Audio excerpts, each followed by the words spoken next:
Well, welcome everybody on this beautiful Sunday, December the 21st, 4 days before Christmas, to Hash Church. Welcome everyone. So good to have you all. I know that, well, we've got a good amount of people sitting in the chat right now. We've got Prophet Marcus, of course, St. Thomas, William Koopman, Bad X, Dab 720, Odella Dabs, Bob is back, and I would just like to say hello to all of you and thank you for coming this wonderful morning.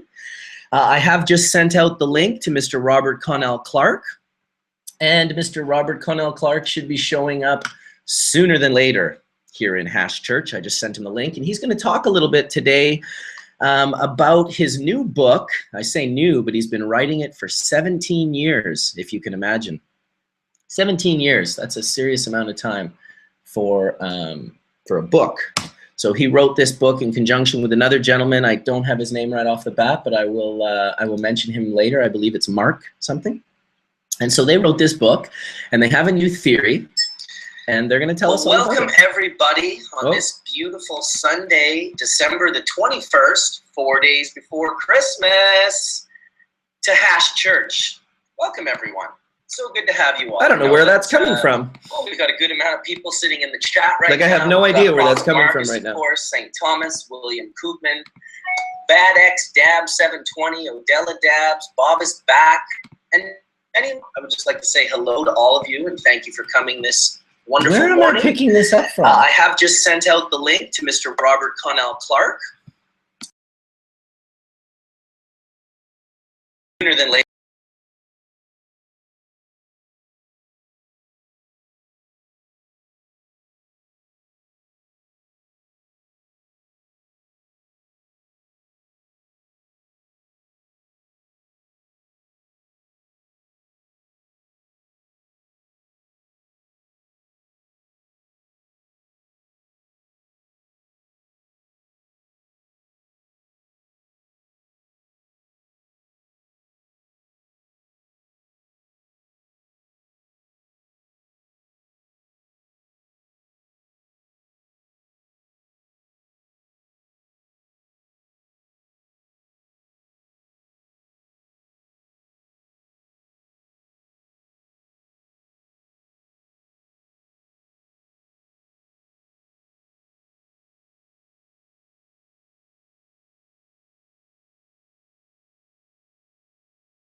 All right, well, I guess I'm back. That was very strange. Sorry about the technical difficulty, guys. I somehow had, I guess I had a Vimeo page opened on a full screen, and for whatever reason, it was, my voice was coming through, and there was nowhere for me to stop my voice from coming through. So I apologize for the technical difficulties. I do hope that link will be the same for Rob. We'll just make sure, because we're trying to get him in this morning. All right, let's see what we got here. Sorry for not being right on the ball here, guys. It's a little bit of work. And there we go. Send that off, send that off. Boom! Back to, oh, I guess I lost the Google chat again. There we go. All right, all right. Google chat, we're in. I'm about to go into the YouTube chat so I can see all you guys, because I lost you guys as well. Of course, that's gone now because the live chat has started.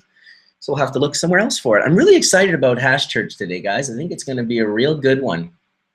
I'll send the link out soon to Horatio. I guess I better get on that. And send it out to a few other friends. It's quite a bit for me to do. And then I've got all my friends texting me as well for troubleshooting. Every single week they ask me for troubleshooting. And every single week I ask them, please don't ask me to troubleshoot. I'm just too busy. Oh, there we go, a more dramatic entry. Nice. All right, so Tony, Johnny, Jibs, Dane, Horatio.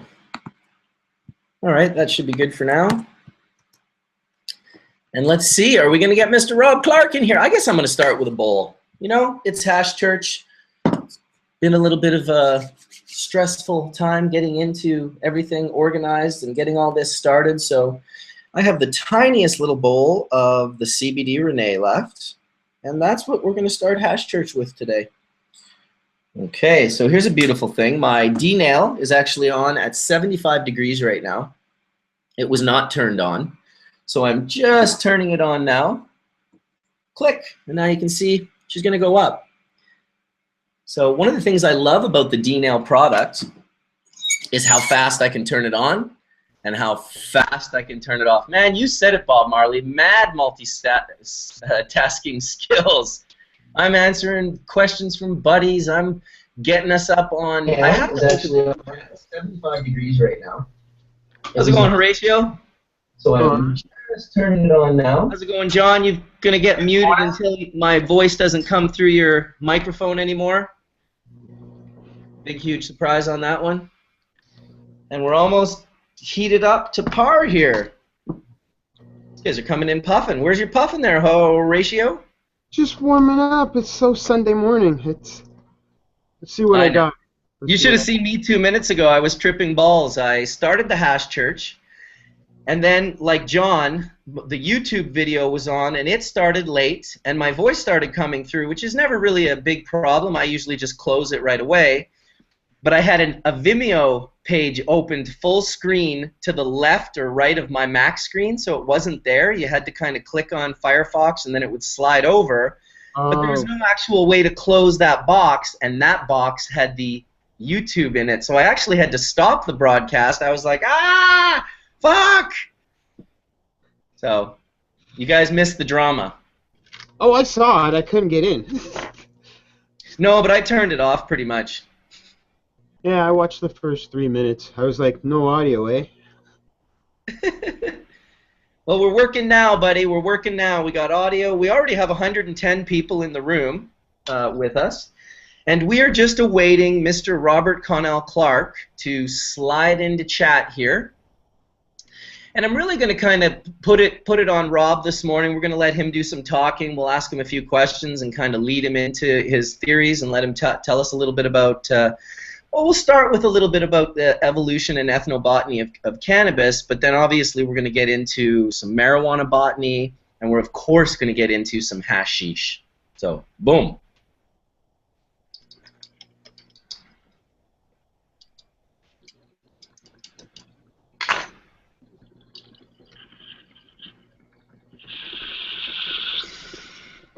Yeah, I got all red in the face. Welcome, Mr. Clarke. Hiya, it's Brother Bubbles. You are in the church with Johnny B, Horatio, and Bubbleman. Right on. Right on. I had a little bit of technical difficulty this morning, but it's I think we're past that. We've got 125 people watching in the room with us right now. Wow. And we have a lot of them are chatting in the YouTube chat that you won't see here. It's a little bit of difficult to do the multitasking of going back and forth. So what I'll do is I'll ask anyone that has questions for Rob, or for anyone for that matter, to please put your question in all capital letters in the YouTube chat, and that way I can see it as I'm kind of looking back and forth, and we can make sure that your questions get answered. This is way cool. I've never done any of this modern techie church stuff. So, but tell everyone what you've been doing for 20 years. Yeah. Well, enjoying the sacrament, of course. Yeah, the other day you said every Sunday. Every Sunday. I send smoke signals to the Vatican. Yes. I mean, come on, man. All the Rastas do it. It's the thing to do. And now we've got Paco at the helm. You know, maybe he's even listening to us. We never know. So, yeah, keep it up. Someone just said, "Are you cold, Rob?" And I answered, "Yeah, he's freezing."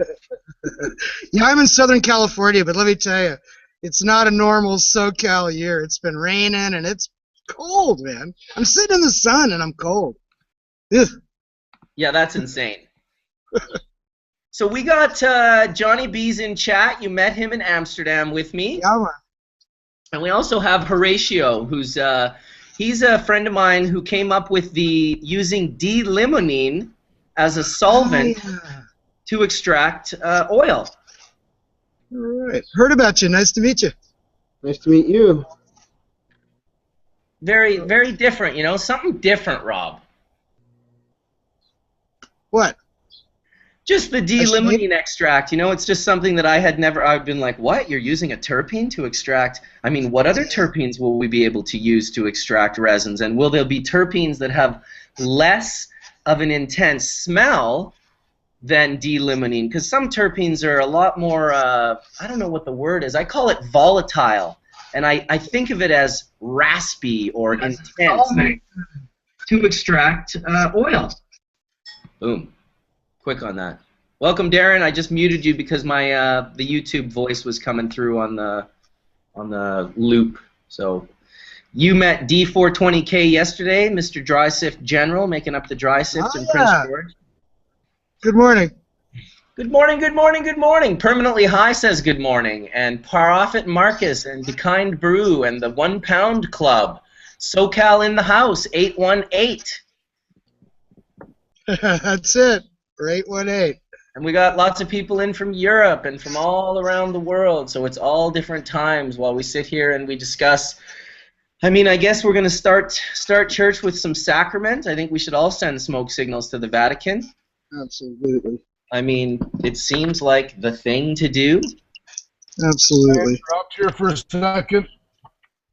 Okay. I made some of the diesel. I made a batch of diesel dry sift last night. Ooh. And I'm just waiting to nail the heat up. Just got out to the shop here. That fucking taste on that diesel was literally like almost a life-changing fucking event, man. It was so powerful. Holy fucking shit. What flavor, what a buzz. I couldn't believe it. I texted my buddy. I got him to come over last night, like midnight. Yep. And he never leaves the house after 9. He come over, messed him and my bro, his son, Vince, he's in the background. He come over here to make a batch of dry sift today on my screens and give him a little lesson on stuff. He's pretty smart. He's got a lot of things he's probably going to be teaching me today with this stuff. So, yeah. Awesome. Well, let's hit that sacrament. But sending smoke signals to the Vatican. Your D-nail must be lit up by now. Yeah, it's almost 500. All right. I'm fucking hitting it. It's time for some Legends of Hashish. 3 hours later, I was still like, I'm feeling it. It's there. Yeah. Come on over, dude, if you can do the first one, buddy.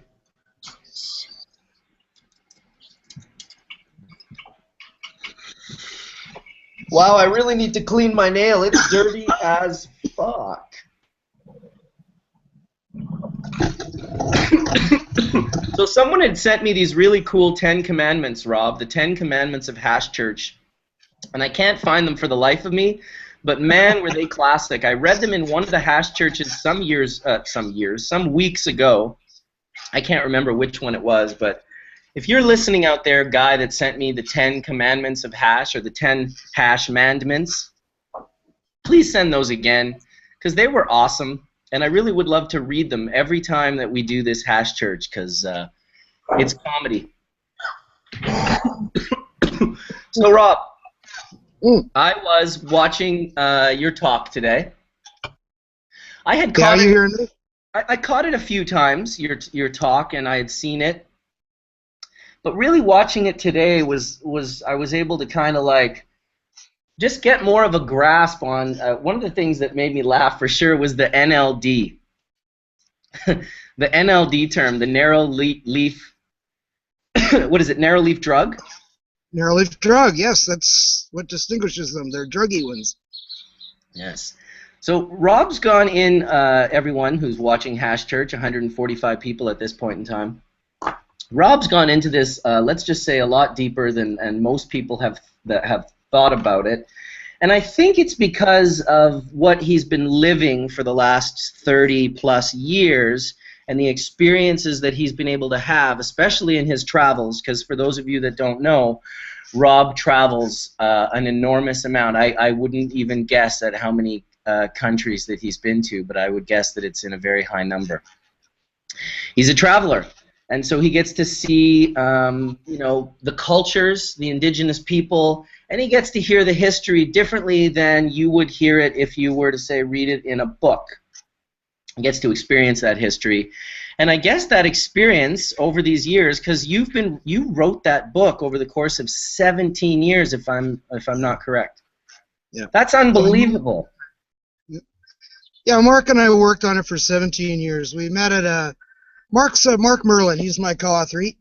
He's a professor at the University of Hawaii. Teaches psychoactive drug plant courses. He's a geographer and ethnobotanist. Really well-rounded scientist. And a great guy to, he should be on the Hash Church sometime. He's a real hard case scientist and a really good guy at the same time. So what we study and have always studied is it's the human-cannabis relationship. It's what cannabis has done for us and what we've done with cannabis, you know, as a domesticated plant, as a sacrament, as a fiber, as a seed, as a drug. It's absolutely amazing. And this is a super complex relationship. It takes a lot of study. And if you piece together what others have done, you know, look through the research, and especially since the year 2000, there's just an amazing amount of stuff. The book's 460 pages and over 700 references in the back. You know, so there's a lot of places to go from this book. The book we're referring to is the new one Mark and I wrote. It's Cannabis, Evolution, and Ethnobotany. It's published by the University of California Press in Berkeley, available on Amazon at a 10% discount with free shipping. And it's our manifesto about the human-cannabis relationship. It's a reference book. We don't expect anybody to read it cover to cover. People have, but it's a grueling experience. But it's there, and there's a lot of information, so check it out. But what we really come down to is you have cannabis as the Holocene epoch, the warming of the planet that we're still experiencing, the human epoch, if you want. This is when human cultures really blossomed. And this is when the human-cannabis relationship that we can see, it may go deeper, that's when this all started. And over time, humans have encountered different batches of cannabis. According to our current hypothesis, 2 basic species, Sativa and Indica, and humans have molded these plants into what we needed them for. And the species Sativa that we're referring to, that would be European hemp, that sort of thing, and then Indica is the rest of the planet's cannabis. And this sort of confuses people, but we'll talk more about that later. Back to Mark. Just to reiterate, one thing that you said was a great author by the name of Michael Pollan, who I was discussing in Hash Church earlier, a little bit about the corn dilemma that he wrote about in The Omnivore's Dilemma.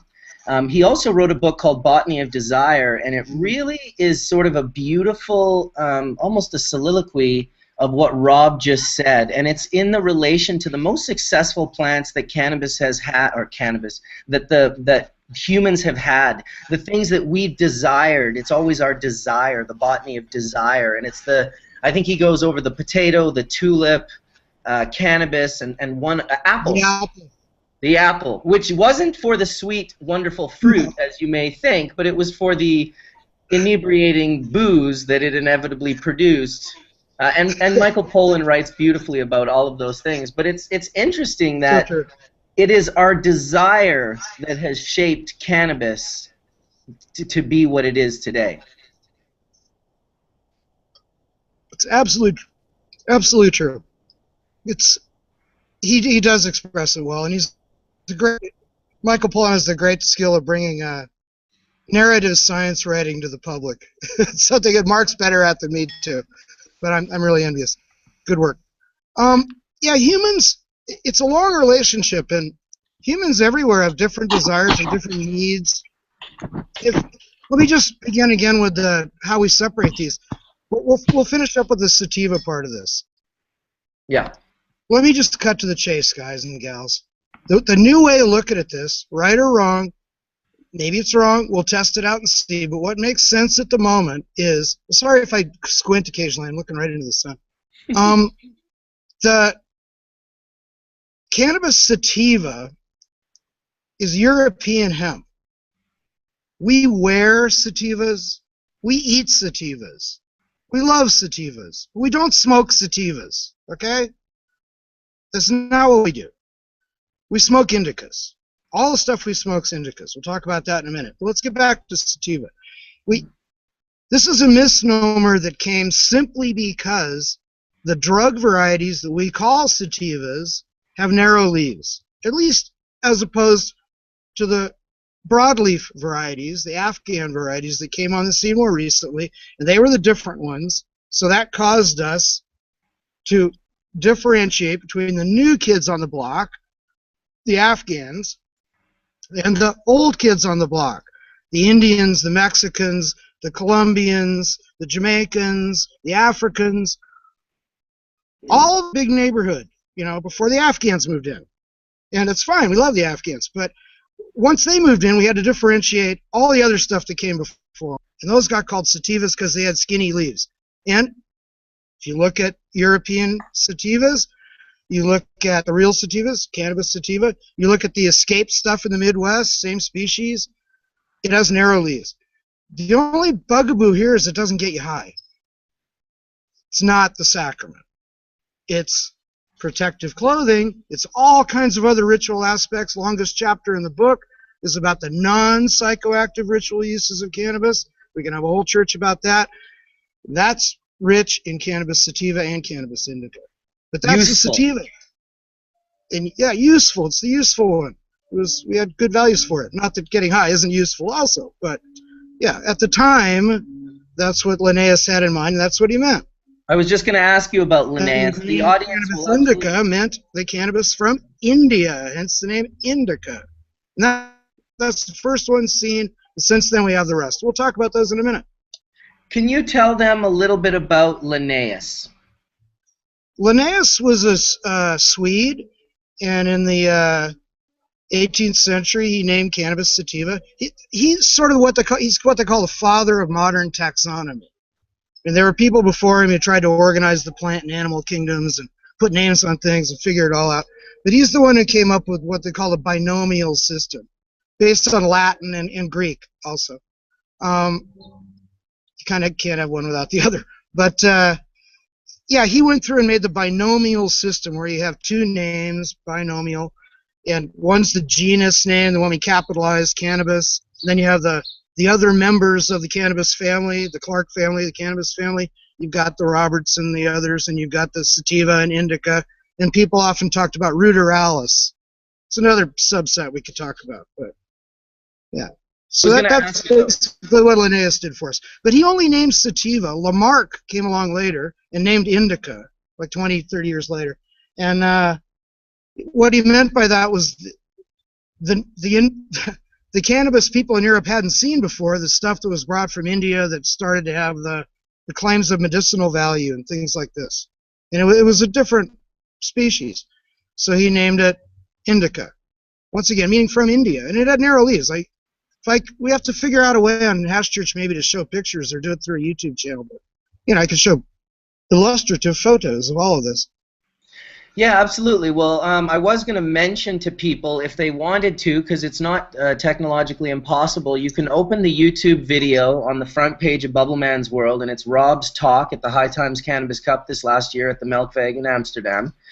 And you can, if you go through that talk and you just zip through it, there's really like everything Rob's talking about is in that video, and there's photos of each thing in it. And I have to admit, even before he said that, the photos really helped me understand this. And keep in mind, a lot of people are already like, oh, I don't know about this new theory of Rob's, and it's just like, well, you know, but isn't it interesting that the old theory, or at least the information that Rob put forward in the past, why everyone knows what they know anyway? So why would they be so unwilling to listen? In my opinion, I'm willing to listen because it all sounds very interesting, and you have a greater perspective on it than most people. Well, I just have seen a lot more, but, you know, let me tell you, science is a work in progress. Science is not religion. You don't write a Bible 2,000 years ago and expect everybody to believe it still. It changes all the time. And I'll give you a great example for that. If anybody's followed, you know, my writings for a long time, I was convinced in botany and ecology of cannabis and marijuana botany that we should call bracts calyxes. Okay, everybody called them calyxes for years, and then I came out with hashish. Well, no, sorry, they're bracts actually. And sorry about that, everybody. And you know, okay, I changed my mind. That's what science is about. You learn things, and even if it's a nomenclature thing like that, where you just try to figure out the Greek and the Latin, you can get it wrong. The calyx is actually a little mottled seed coat, as people call it, around the outside of a seed. Really pretty patterns and things. That's actually the calyx. The bract is a modified leaf covered with resin glands. Looks just like the leaves below it. So duh, but I got it wrong. Now I got it right. It's good that this hypothesis is just an idea. It's a model to work with. That's all it is. Well, it's excellent that you can recognize that and sort of, you know, bring it. To me, language is not an underestimation. I believe that language manifests reality. And if you don't have the words right, you're not going to manifest the reality you want. So it's important that we have the right nomenclature and the proper wording for the things that we say, because we know that the things that we say create the reality around us. It's very true. Very true. And the only strange thing about this is people probably will, it makes sense when you look at it. This system answers a lot of the basic questions, like where's ruderalis? You know, well, it's gone. You know, it's a hypothetical ancestor. There's nothing genetically to show that we have ruderalis. Fine, we have things called ruderalis. They serve their function. They've been brought into breeding programs, et cetera, but they probably weren't ruderalis to start with. They were actually, the irony of it all, narrow-leaf hemp. What auto-flowering, what early flowering and auto-flowering, as they're now called, varieties are based on, is a hybrid between Indica, whatever Indica was used to provide the drug side, and the early flowering or continuous flowering, or however it's gone in the course of breeding these things, has come from various forms of narrow-leafed hemp. It's actually a sativa indica hybrid. It might be one of the only ones on the planet. So that's kind of cool. Once you get your head around the system, then you can bend it to apply to all kinds of different situations, and it really will start to make more sense. You guys could ask me some questions in a bit. We'll figure it out. One thing I want to mention, though, real quick, is we're in the next step of trying to figure all this out. And I really, this is a delicate subject, and I want everybody to get this straight right away, okay?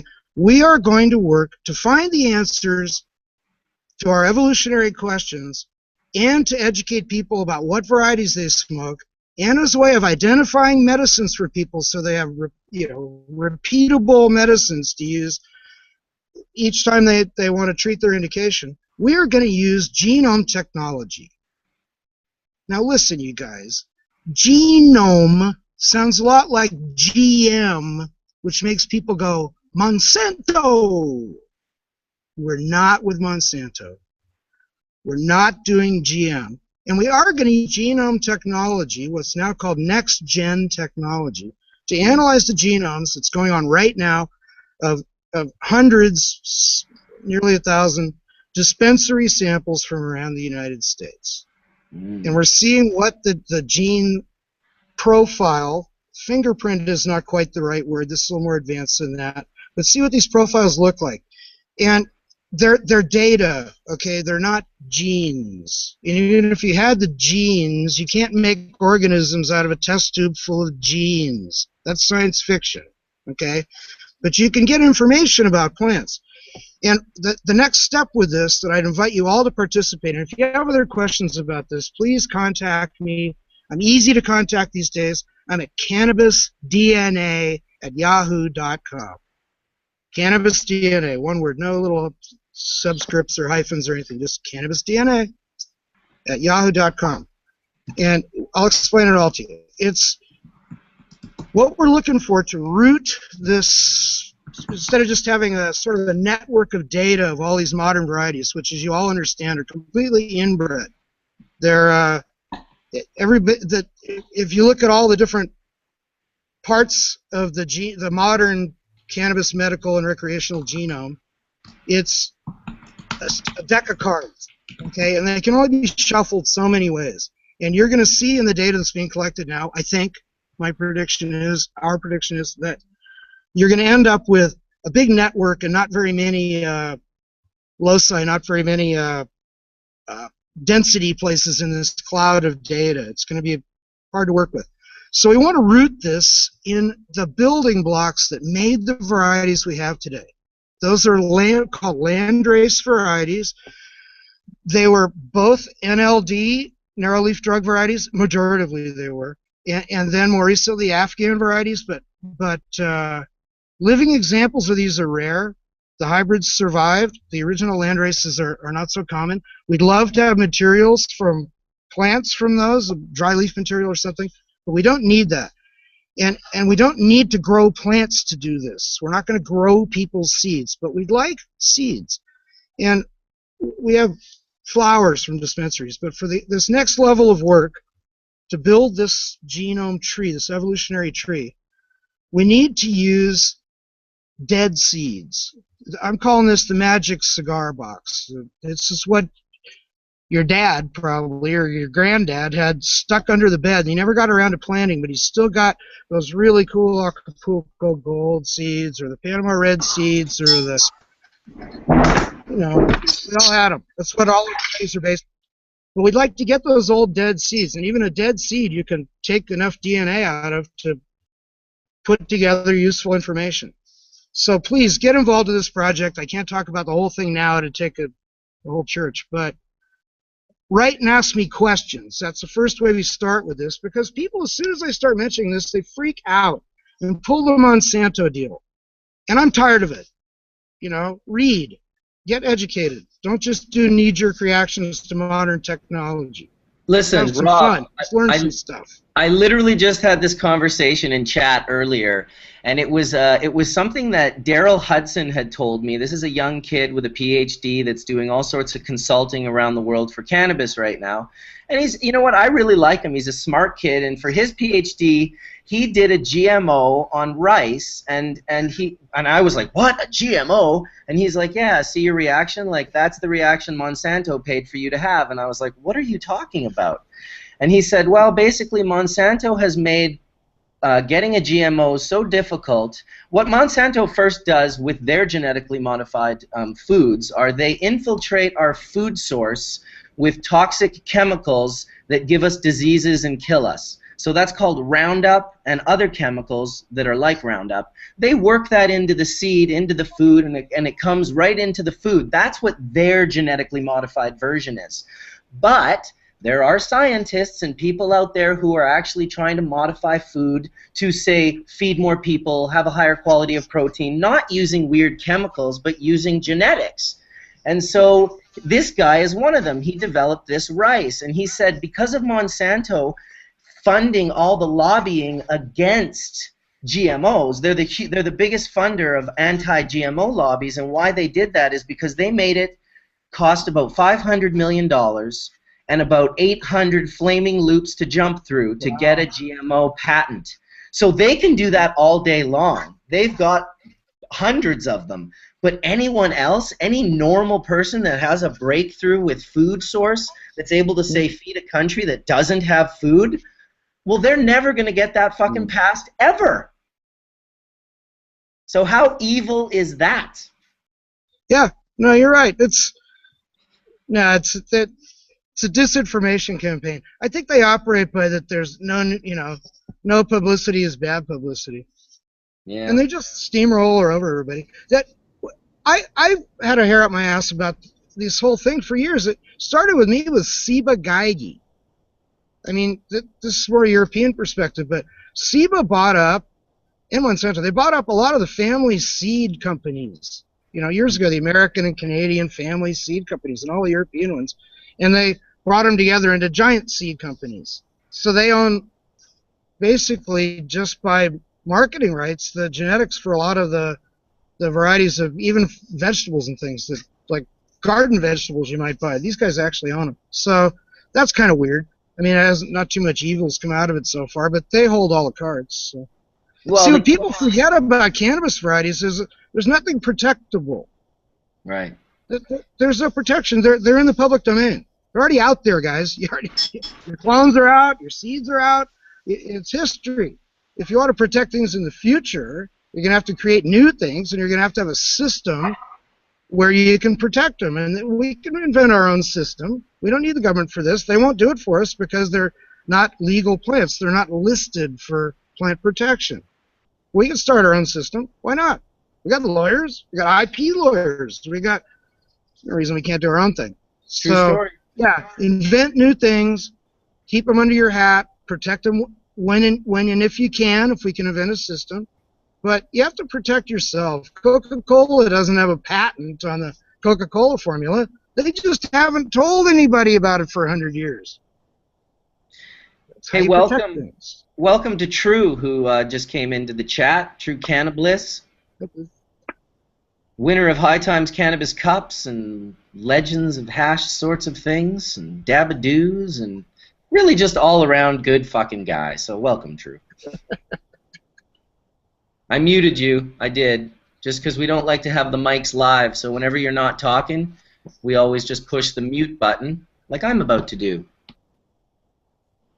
Rob, I got a question for you. Now, everyone, like, for me, when I hear Genome Project, I'm like, oh, yeah, let's get to the bottom of stuff. But people freak out and just hear genes and think manipulation. But I've studied a lot of different genome projects in which all chickens go back to the Malay jungle fowl. And that's where, in history, man and the chicken survive through glacial periods, and then out from that spawn all the chickens we know, and certain key points in history where plants, animals, all kinds of genetics went out and hit other regions and developed, like the Chihuahua coming from China then hitting Mexico. So when I'm hearing about, okay, it's kind of like my question is, when did the speciation event happen that produced the drug type within the two different hemp varieties? Because I understand the speciation that produces broadleaf versus narrowleaf, and where in the world that would naturally be the solution for an environmental problem. And so now I see, like, okay, there's major events that trigger a plant to change, and then that change you can't unchange easily by grow lights and 10 cycles. That's not going to change the genetics of a plant so quickly. So on one of your maps, you specifically had the regions of the world that were those temperate hubs. And could you nail down which, like, where in Europe you could say, yeah, that's broadleaf, and yes, this is narrowleaf, and that's because of their sun cycle or whatever for the first 100 million years? Okay. Well, this is where the ruderalis concept comes in. If you have, no matter what you've looked at in the past, there are plenty of people who proposed more than one species for cannabis. And there are those who proposed that it was all variations of cannabis sativa. That's been the two extremes. But there has to be a common ancestor for whatever you believe. You know, that's the way evolution works. There has to be something that you can preferably still find living, as with most crop plants, a living ancestor for, a pre-domesticate, something along those lines. It's different with every plant. We don't find that with cannabis. What we thought we had from Central Asia and all this feral cannabis that's all across Central Asia were the ancestors to cannabis sativa and possibly cannabis indica also. So cannabis ruderalis, a separate species. Well, that's not what Carl Hillig's isozyme data, that not really direct genetic data, but the next best thing. He looked at lots of these, and he found that they were really just escaped European cannabis sativa. So we don't really have an ancestor. And in China, nothing's really popped up that's an ancestor either. There are in India what's called subspecies Cannabis Danica by Carl, and that's possibly the right name for the quite feral Indian and Nepali varieties you see, which are quite different. There's some photos in the book. They're maybe just escapes that have gone back to looking like what ancestors would have looked like. Atavism, it's called, the recurrence of previous traits, or they might really be ancestors. But the two areas you're referring to, basically, let's back up a little bit. Now that we don't have ruderalis, we do have to have some sort of putative ancestor. Something led to these other two. We don't know where it is, what it is. Maybe some of these archaeological samples we could come up with from central China that can go into the Genome Project. This is called the Phylos Genome Project. It has a name, P-H-Y-L-O-S. You can look it up. It'll be a buzzword in the near future, so it'll be all over the place. Anyway, some of these archaeological seeds might yield data that show that there was an ancestor in this area. This would be 2,000, 300 or 400 years ago. By then, you're well into the Holocene epoch. By then, my hunch is that everything had already leaked back into Central Asia from places that they evolved outside of Central Asia. Central Asia 50,000 years ago, 45,000 years ago, in the Pleistocene peak glaciation periods was all ice. I mean, all these reconstructions they do from plant pollen, tree pollen, and things show that that area was cold. And some of the only two places, a lot of this is just deduced from their sort of data. Where could cannabis, a temperate plant, have survived? Well, there weren't a lot of places. There were the Caucasus mountain areas, and maybe the bottom of the Black Sea, for that matter. It only flooded, a few thousand years ago. We'll never know that, maybe, but the Caucasus foothills, what's called the Colchis region today, in Georgia and those areas, that was an area that remained temperate, and so did the northern Yunnan province. The whole north of Yunnan is the Hungduan mountain range. It's this incredibly convoluted place where I was lucky to do a lot of field work, so I got a really good idea of the diversity there. It's incredible. So maybe these are hypothesized as places that might have been they're called refuges, refugia, during the glacial times. They're glacial refugia. It doesn't mean the plants ran there and hid out. It means they were growing there and everywhere else got too harsh, and that's the only place they could continue to survive. They were probably there for thousands of years in both those places before that time. But at least since the beginning of the Holocene, 10,000, 12,000 years ago. So that's the hypothesis. And interestingly enough, Asia warmed up faster than Europe once the Holocene began. So, and there's flat land basically between the mountains in Yunnan to all the way to Korea and Korean Peninsula, and then a short hop to Japan. So all those areas filled up with Yunnan indica, we now call chinensis, very quickly. And it's the Asian hemp. We don't really get drug varieties in there because people didn't select them that way very often, occasionally. But yeah, it's still indica. That's kind of throws people for a loop. So that's totally what I looked at. I looked at how when the thaw comes, how do things spread? And with what I had studied about hemp for feeding poultry and other types of birds, naturally in Russia, where the cold climate needs a more oil-based seed in order to hold animals where wheat and those things are for human consumption. I looked at it, I'm like, well, no, it's not man that's going to be able to travel across these, because there was ice, but there's also cold deserts that were uninhabitable. Migratory birds and the resin could actually travel with the birds, because when they hit that plant to actually forage, it's not like a dry seed that you shake out of the plant. You go in it and it goes on you, and many plants, that's how they cross oceans. Mussels travel on boats. So I think that's the one thing that you have to link it to the study of how birds and the animals that were able to cross those barriers spread, because those type of flight patterns totally could go from temperate microclimate to microclimate. And that part of China is the birthplace of so many species that if you follow those species, you can link that research and go, oh yeah, well that bird ate that, so there's a total link between where that bird went after, and the species that developed out of it, the crane, the geese, and where my hemp went next, and how when it hit the Himalayas, then you get the cultures that have a history of 5,000 years ago. They're talking about the soma juice, right? What, 250? So you've got people who have already 5,000 years ago have a cannabis culture. They're talking about drinks. They're talking about lost recipes back then. So I totally see where a simple bird can go from China back to India. Many Indians brought religion through China, later on in history. So that's kind of where I'm like, I think the project can be helped by finding the other animals that took a similar course to cannabis around the world with man, because that research is done and those genomes are already mapped. We've looked a little bit at this, and unfortunately there aren't a lot of north-south flyways for ducks and things.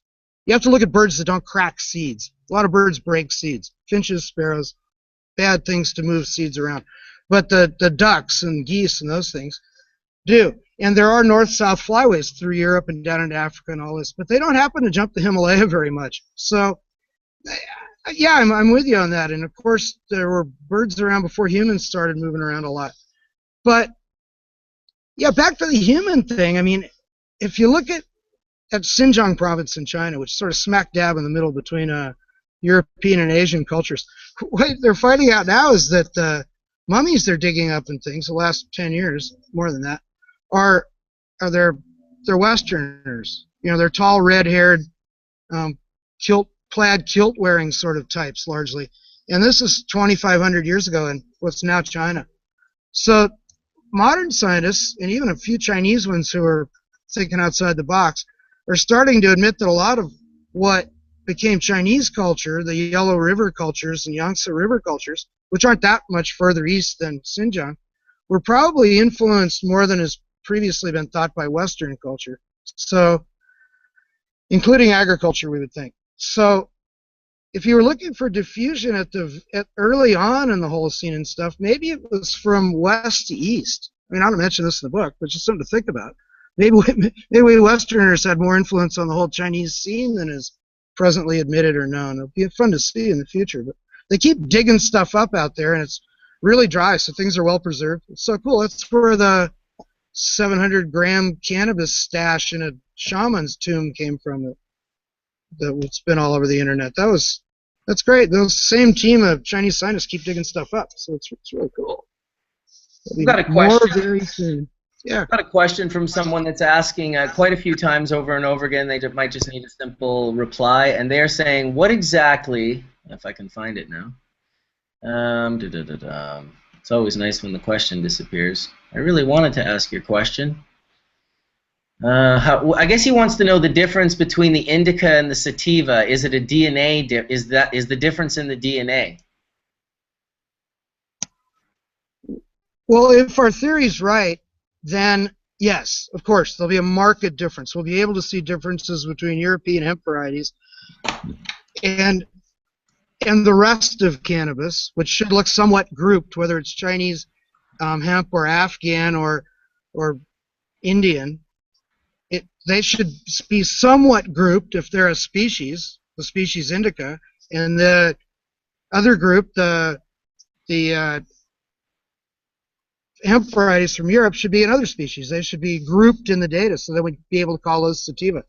And we'll start to see this as we do the next level in this genetic work. Right now we're going to see all these hybrids, which are hybrids between whatever you want to call them. If they're a dog's breakfast, they're a mishmash. I just went to there's just no variety left in these things. They have nice aromas. They vary very little in potency until very recently when people started putting rope back into the dope with CBD, that they've all been high THC. I just went to the Emerald Cup. I digress slightly, but I just went to the Emerald Cup in Sonoma last week, and they had 660 some odd cannabis entries, and they were all in a glass case, and they all looked the same. I mean, seriously. I'm a breeder, and it's hard to notice really very many variations in any of them.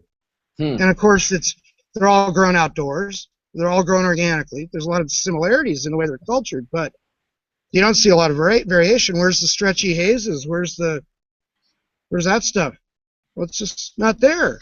And that it'll be interesting to see how all this modern mishmash relates to the actual building blocks, the land races that were used to create them in the first place. They didn't come from outer space. They all came from some farmer's land race, his own private variety, years ago. So we're trying to get back to those. That's one of the purposes of this project. So now we'll call the hazes the NLDs. They're definitely NLDs. There's no doubt about that. NLDs. I'm about to hit some NLD. Yeah, well, that's what everybody's looking for. They all want the sativas.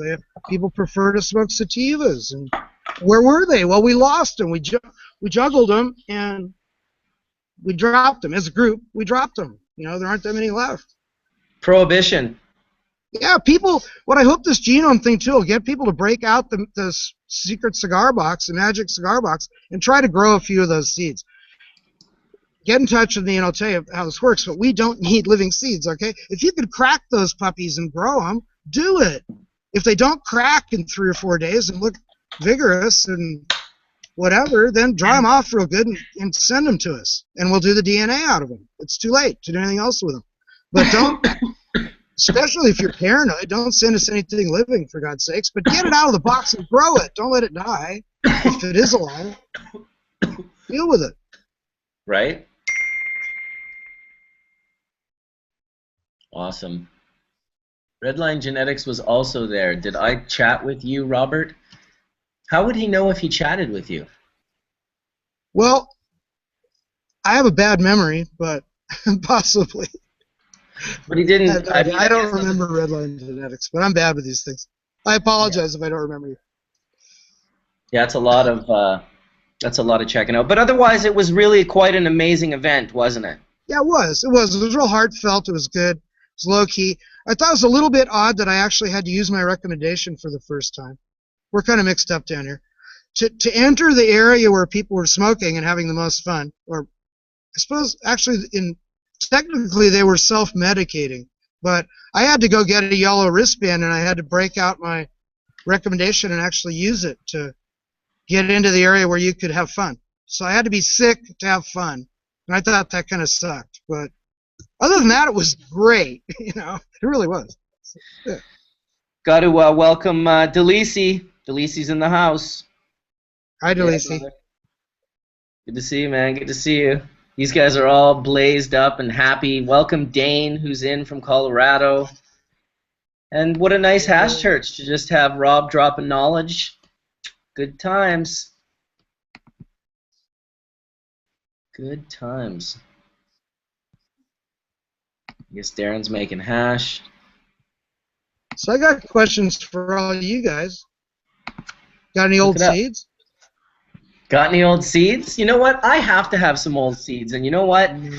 For me, Rob, I would be happy to share and send seeds. I also just will try to pop them first because, I mean, I have seeds from the 70s from Australia, and it's from Mullumbimby, and it's from one of the guys that claimed to be a part of that group that created the Mullumbimby Madness. And he seemed pretty honest because he said they just kept hitting it with new narrow leaf drug varieties, right? New like sativas is what he was calling them, but he was just smacking them with these varieties, and he created this insane plant, and then he used to send me buds of it, and I was like, oh, I don't really enjoy the buds. So then he'd like make the hash and send that to me, and it was so melty. Like I smoked some with Breeder Steve over the years, and he was just like, man, that's one of the nicest like strains I've ever smoked.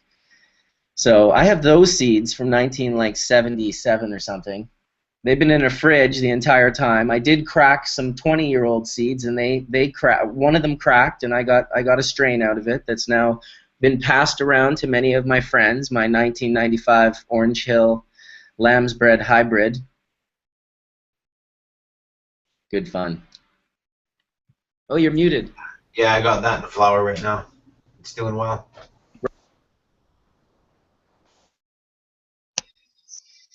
Yeah, the NLD varieties are usually pretty easy to make cuttings from, so it's easy to hang on to. It's kind of hard to find places to grow them and things to do with them sometimes, but hanging on to them is really important. Take it from me, I lost a lot of things over the years, and it's not a day goes by I wish I didn't have some building block that we used to have that just went by the wayside. We always had something better. We always had something better. We chase things too much. Don't chase so much. Look back. Spend some time. Yeah, you're lucky to have been involved in the breeding work that you've been involved in, and to be able to do it on the level that you've been able to.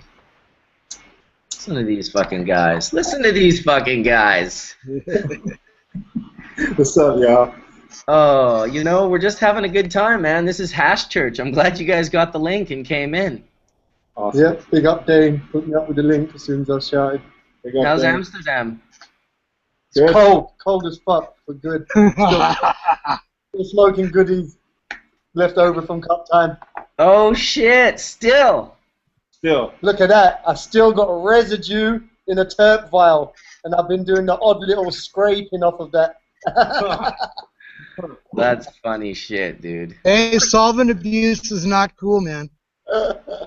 No, but in moderation, it can be tolerated. You know, I don't think of you as a moderation guy. nah, straight up. I don't know why you said that. I was fronting. 100%. Right on. What a great group of people in here today from all over the place. What a wonderful Hash Church. Awesome. Everyone's really enjoying it. So Pops got denied. Fuck off. Yeah. Dude. But there is some good news on the flip side. There's a new DOC. Her name's Julie Jones, and she really wants to get anybody who's 65 or over and non-violent offender out. So we'll see what happens. You know. Dude, I was thinking about your Pops the other day when I saw, it was a new Michael Franti video, and it's all about, you know, this sort of police brutality where people are getting strangled and killed, and Mike. Yeah, just did a song like that. That's crazy. Right. So did you see a song? No, I didn't. I gotta check it out. What's the name? It's really like a heartfelt song. It's almost like if you were to hear it just from a distance, you might think that it was a bit sappy. But if you watch the video and you see the expression on Michael's face and you feel the vibe, you're like, man, this is a really heavy fucking song. He's not bashing on the police either. He's doing it in this real humble sort of way. And it's just quite an amazing video. And in it, he's got a line that says, Nelson Mandela said no or stood up for 28 years. And when he said that, and then they showed Nelson Mandela walking out of fucking court or out of jail when he was released, yeah. I thought of you and your old man, dude. I think it's funny you said that because of the time of Mandela's time. It's now come to that time of 27 years. We're gonna hit 28, and it's like, whoa, dude. Like the ultimate level of marijuana freedom fighting, I guess. Dude, you should tell everyone at Hash Church a little bit about your old man's story, because many won't know. And if you need support, you can put it out there here on Hash Church. There's 236 people listening right now, and they're all sort of righteous cannabis warriors that are looking for things to support and looking to do the right thing. So I'll put it over to Rick and let him tell you about what's going on with his old man. Yeah, basically my father is locked up for smuggling marijuana in Florida. In South Florida, Polk County. He was convicted in 1989. And it was an entrapment case because the person who set him up used to be his partner who had become an informant. His name is J.J. White. And yeah, basically my dad got charged with smuggling the second time. First time was in 79, and then the second time was in 89. And when he got sentenced the second time, they charged him as a kingpin. They recommended 12 to 17 years as a maximum charge. And when they went behind the doors and came back, they sentenced him to 3 30-year sentences and 1 8-year sentence. So, and that was to do with the RICO Act, smuggling, and organized crime. So basically my father's been in since then. He tried to do anything he could. To no avail. No violent crime. My dad never had a violent offense before that. And yeah, so here we're sitting, we're still fighting after 27 years. He's lost a son.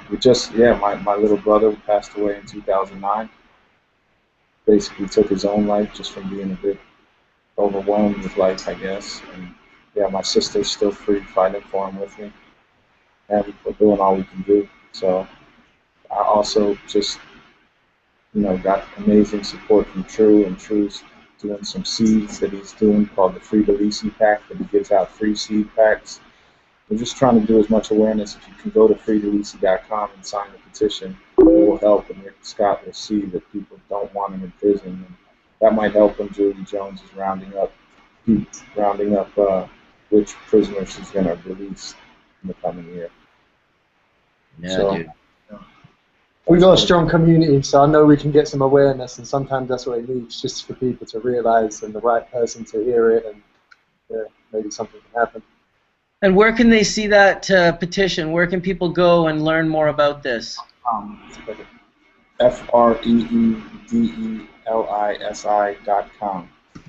So freedelisi.com, and then over down towards the bottom, there's a sign the petition. And if you sign the petition, spread the word, copy it, let anybody know. It would really help me a lot. And I'm basically looking for activist attorneys that want to really make a point. But usually they're asking for quite a lot of money, and I'm not in that situation yet. Found my ass off, though. I ain't gonna give up. Dude. No, we'll put it out there for sure, and we'll think of some things that we can do, and somehow use Bubbleman's World to help. I can mention it as, of course, in the least throughout my videos, and maybe do some giveaways or some auctions or something to try and raise some funds for you guys, because that's Positive vibrations go a long way, and that's what it's the most fucked up story ever. Bullshit, straight up. And It is bad, dude. I was out in Barcelona just chilling with my girl and taking care of some stuff, and all of a sudden I got the phone call, and I was just like, I don't believe this shit. That's a melty hash. I'd like to do a big bong rip in your honor, man. Right now. Here to that. Oh, Yeah, that's my good buddy Darrin. I don't know if you and True, if Rick and True know Darrin. We're familiar with him. Been watching these latest developments with the dry sift, loving that. Excited to see everyone. Thank you very much, A man. new skill. That's going to be killer next Hash Legends. Now it's all about material, because everyone's got that skill. So let's get your material out. Yes, sir. My young brother here, Vince, he's doing some dry sifting of his dad's material right now and learning the craft. And I've known this little guy since he was born. His whole family, right? And grew up with his dad. We were kids together. And it's really neat to watch him get influenced and be a part of this, doing it like this. Incredible. And it's fucking unreal. It gives me me and his dad were talking. His dad and I were talking yesterday about it, and it literally gave us both goosebumps. We were just like right fucking proud. It was just it was great, man.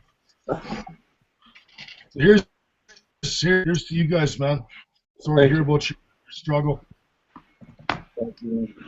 Thanks for your question. One of the best things about the Emerald Cup I went to was seeing the generations of growers. I mean, for a number of years now, there's been second-generation growers. Now there's third-generation growers in Northern California. And it was really far out. You meet people my age, and they got kids who've got kids who are growing. It's unstoppable. And you see that, it just warms you up. It's too good. Yeah, we have a similar thing in the Kootenays, in the center of BC. That it's back then when the border was open in the 90s, and it was just this crazy thing where sort of like the dudes were just carrying backpacks full of weed across the border. You basically, you'd have kids even. Like, you could go to the Kootenays in the mid 90s to early 90s, and like a 12 to 13-year-old kid would have a pager and could get you packs. Like, how ridiculous is that? That's dope. That's literally dope. Literally dope. 100 packs, 50 packs. Yeah, I can get you a fucking 100-pack. What's it to you? Yeah. What do you want? Trips? Trips? Yeah. Or? This was before quads. I don't even know if they called them trips back then. I think trips might have become a city broker thing. Probably, eh? Yeah. My dog's hanging around. He likes dabs, so I think I'm going to have to blow him some smoke from this bubble hash.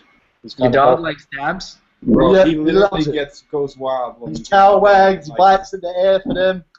He loves it. Yeah. Why not? Why wouldn't he? Right? Everybody loves something. He goes around and literally, when he sees someone rolling a joint, he goes over and eats the weed off the floor. So it's got to the point now I'll give him a tiny little crumb broken up and let him eat it if that's what he desires.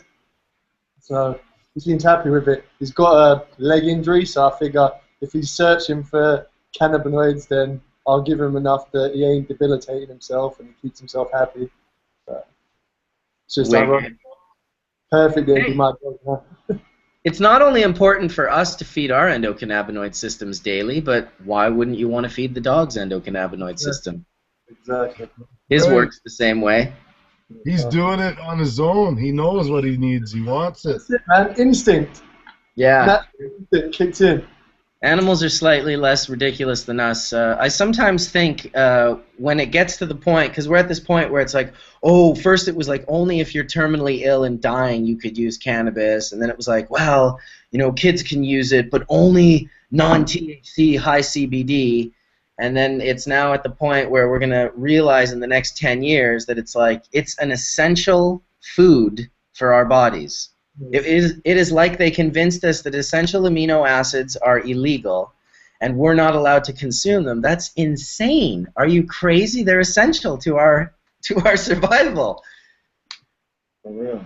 If I didn't already believe that, the combination when we was combining terps with the dry sift and to see how it reacted together and the whole concept behind like breaking everything down and putting it back together perfectly to do things is just incredible. Just Dude, the modulating effects. yeah, just amazing to see that all coming together now. Like, New batch of coconut oil. oh, awesome. Yeah, got capsules, coconut capsules. That's seriously green like your shirt. Yes, I did about 6-8 ounces of Holy Grail and OG Kush, just straight bud.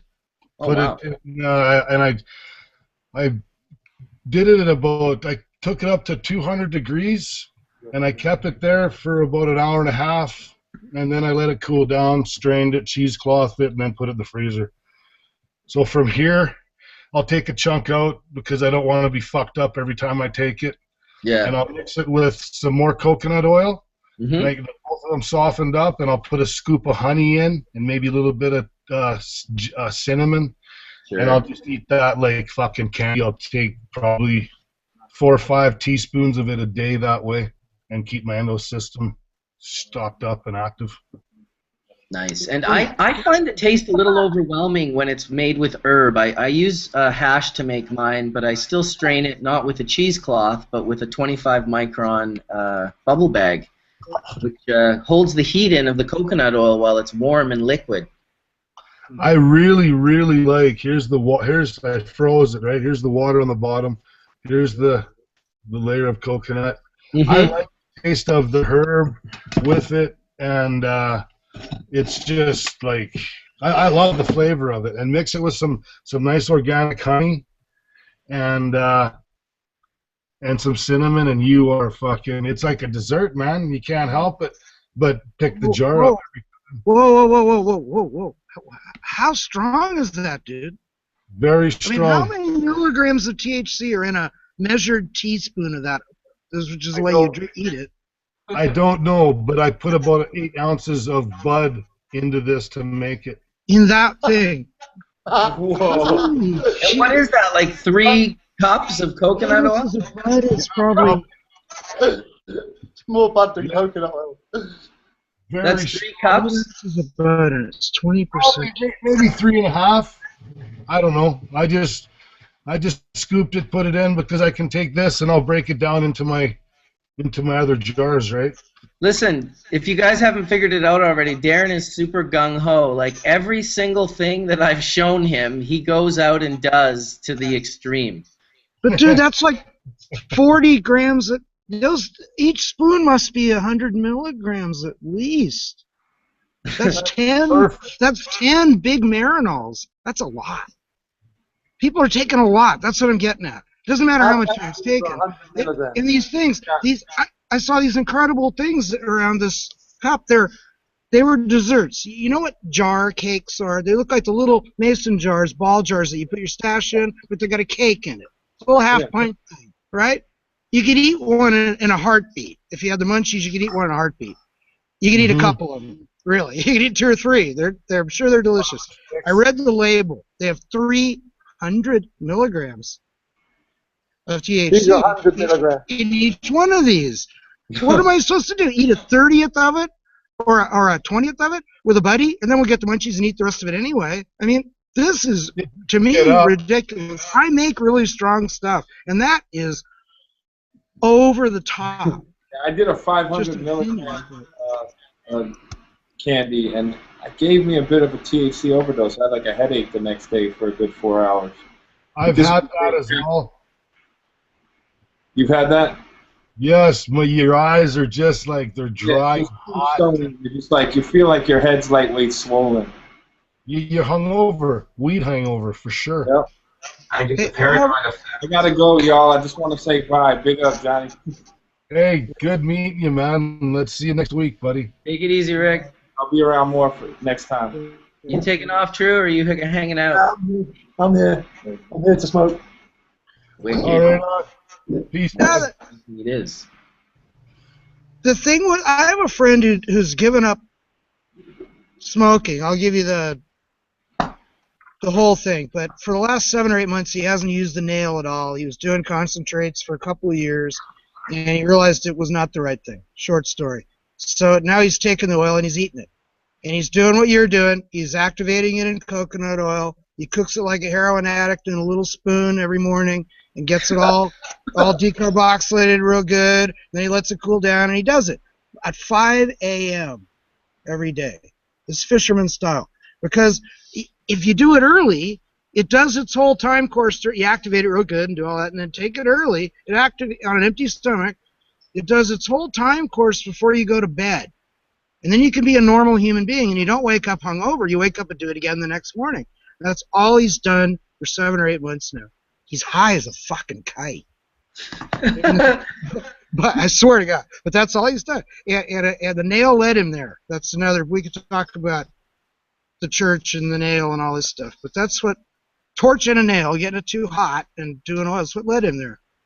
That was his style. So, yeah. I like the D-nail. I think that's all a good thing.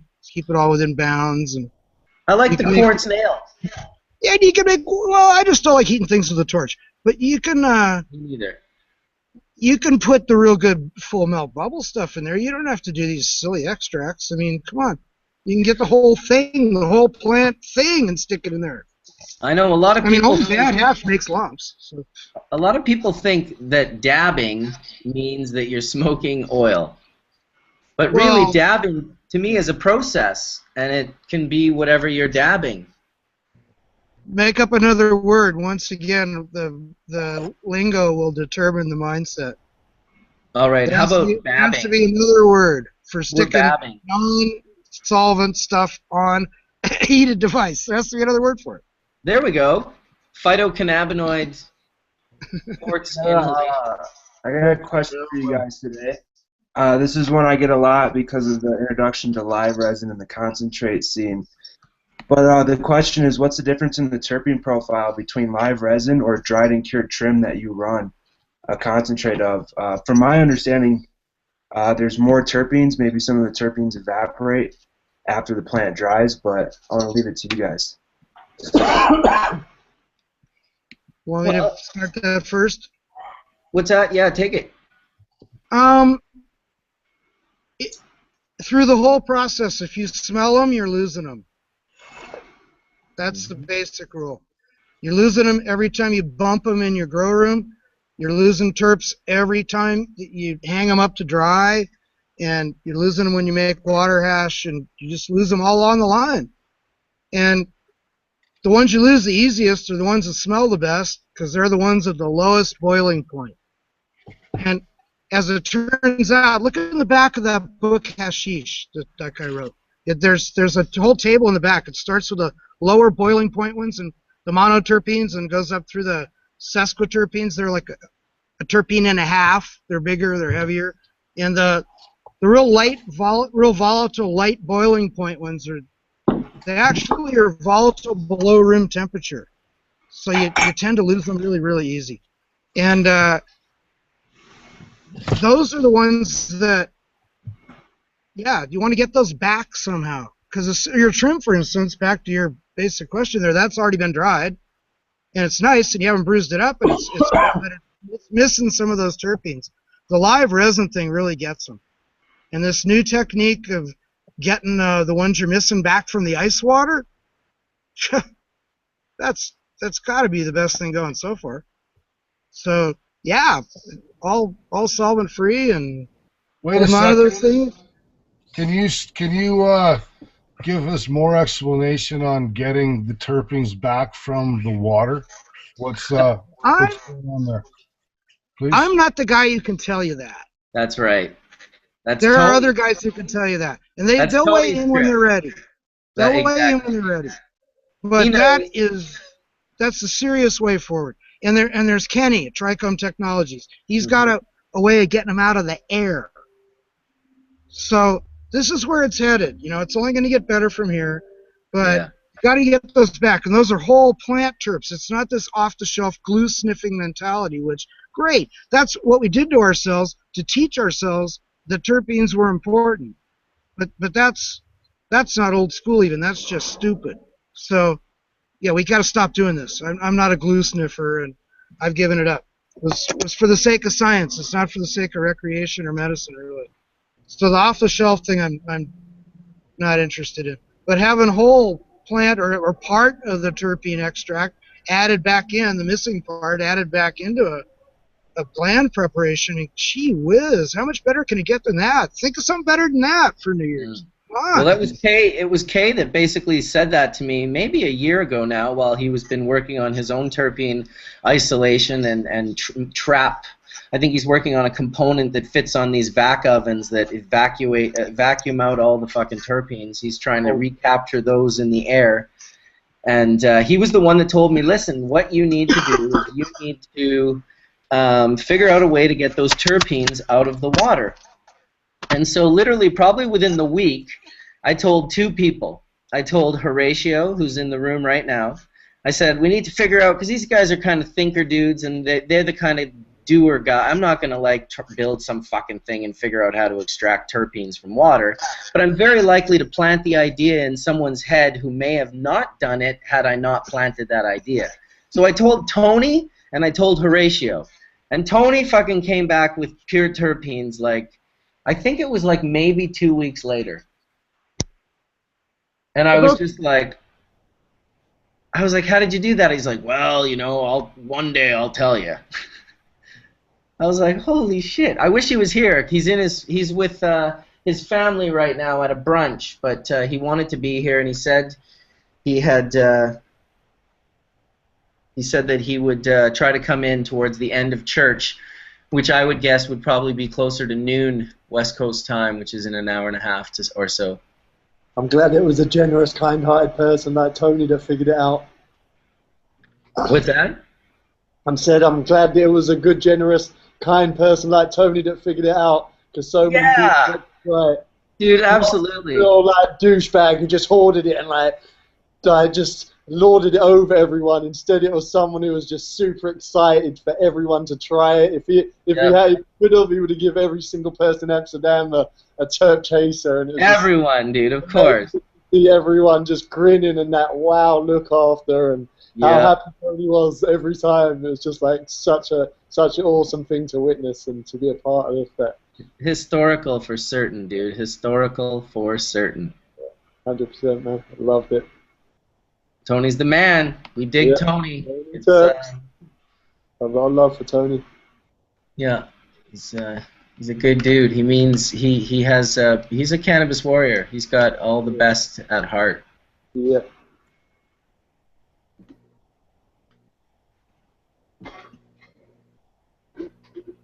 All right, well, I got a question about this terpene chase, because as we look at the actual effects, like, you know, if someone was to dab thyme to clean up their chest when they're getting a cold, at what point are we dabbing stuff that is meant to blow up our chest? terpene retention ratio, you Dude. can't repeat your cannabinoid therapy because you're wrecked. No, dude.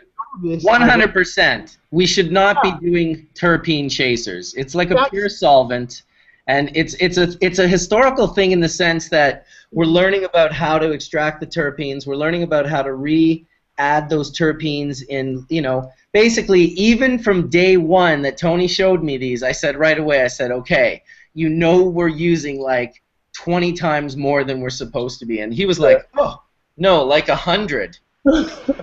It's extremely high. Like the micro amounts of, like in the low parts per millions, that it can completely change the projection of your high, tells you that all the cannabis strains are really just terpene modulations, and the power of those is astronomical. That's why it seems like everybody playing home mad scientist is more likely to produce combinations that are now too strong. Like if it becomes a daily, this is all I'll dab now. I'm so terp addicted that I only can't just dab it for sure, dude. That's the thing. I think here's the thing. I think that this situation, like the community of dabbers, are a small community, and the work that the terpene isolation and that the isolation and decontamination of resin glands to a pure enough purity that you can unveil the actual quality and you can grow that quality to the best that it is, that level of standardization and what the terpenes will offer will be huge. But will it be huge to the dabber who's sitting at home dabbing it? No, I don't think that'll be the future of terpene isolation. Well, it's just when I look at it as we'll be able to put this all in our vac ovens, I'm like, so everyone's going to start ladling terpenes in completely disproportionate homeopathic levels. I mean, that's why OG blows up your chest, and some people like it and some people don't like it. But if it becomes OG 3000 just by, I mean, the concentrate arts alone are already playing that game because we just don't know. They just keep forcing more in. Unfortunately, they're not getting the solvent out in order to retain those terpenes. I feel like the hunt for terpenes has left people forgetting the hunt for clean medicine. Not in the case of Tony, but in the case of the home individual that I gotta make live resin. 100% agree. 100% agree. It's likely. Look at the BHO phenomenon. And look at the off-the-shelf products that we all grew up with. Mentholyptus cough drops, mentholatum. All these go to the cough part of the drugstore and just look. All the name brands are based on the names of terpenes. Menthol, eucalyptine, eucalyptol, all these things. They're there to open up your bronchial passages and have an effect on the bronchial tubes. And they've known that orally they would do this, and through the nasal passages, because you suck on these things, you don't swallow them. So they've been doing this for a long time. And always remember that not all terpenes are good terpenes. No. And not all terpenes are ones with names. They run these short, the retention time GC programs, basically to identify cannabis in the from the dispensaries and things, all these analysis places that are popping up. And they need to turn a dime, so they run short programs that analyze the sample for 12, 20 minutes, something like that. And they report on the terpenes that they have names for. Okay, well, there's another 100 probably in cannabis that they don't have names for.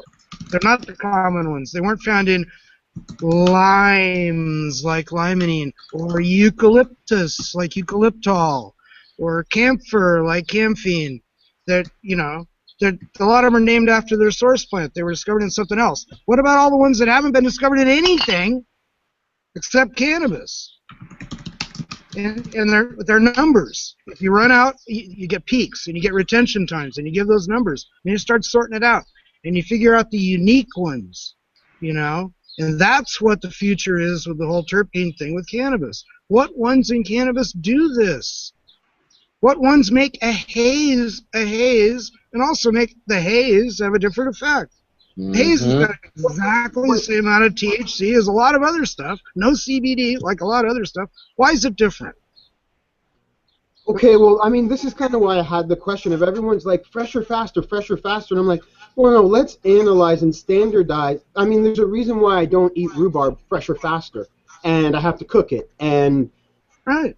the drying process, just like there's drying process cold, there's drying process hot, there's let's whop it in the food dehydrator, let's store it in the microwave. All of those processes are modulating the cannabis. What about the terpenes that come from a 1-year cure when all those terpenes then go into that soup and produce a new phenol and a new Well, blend? most of them have just disappeared.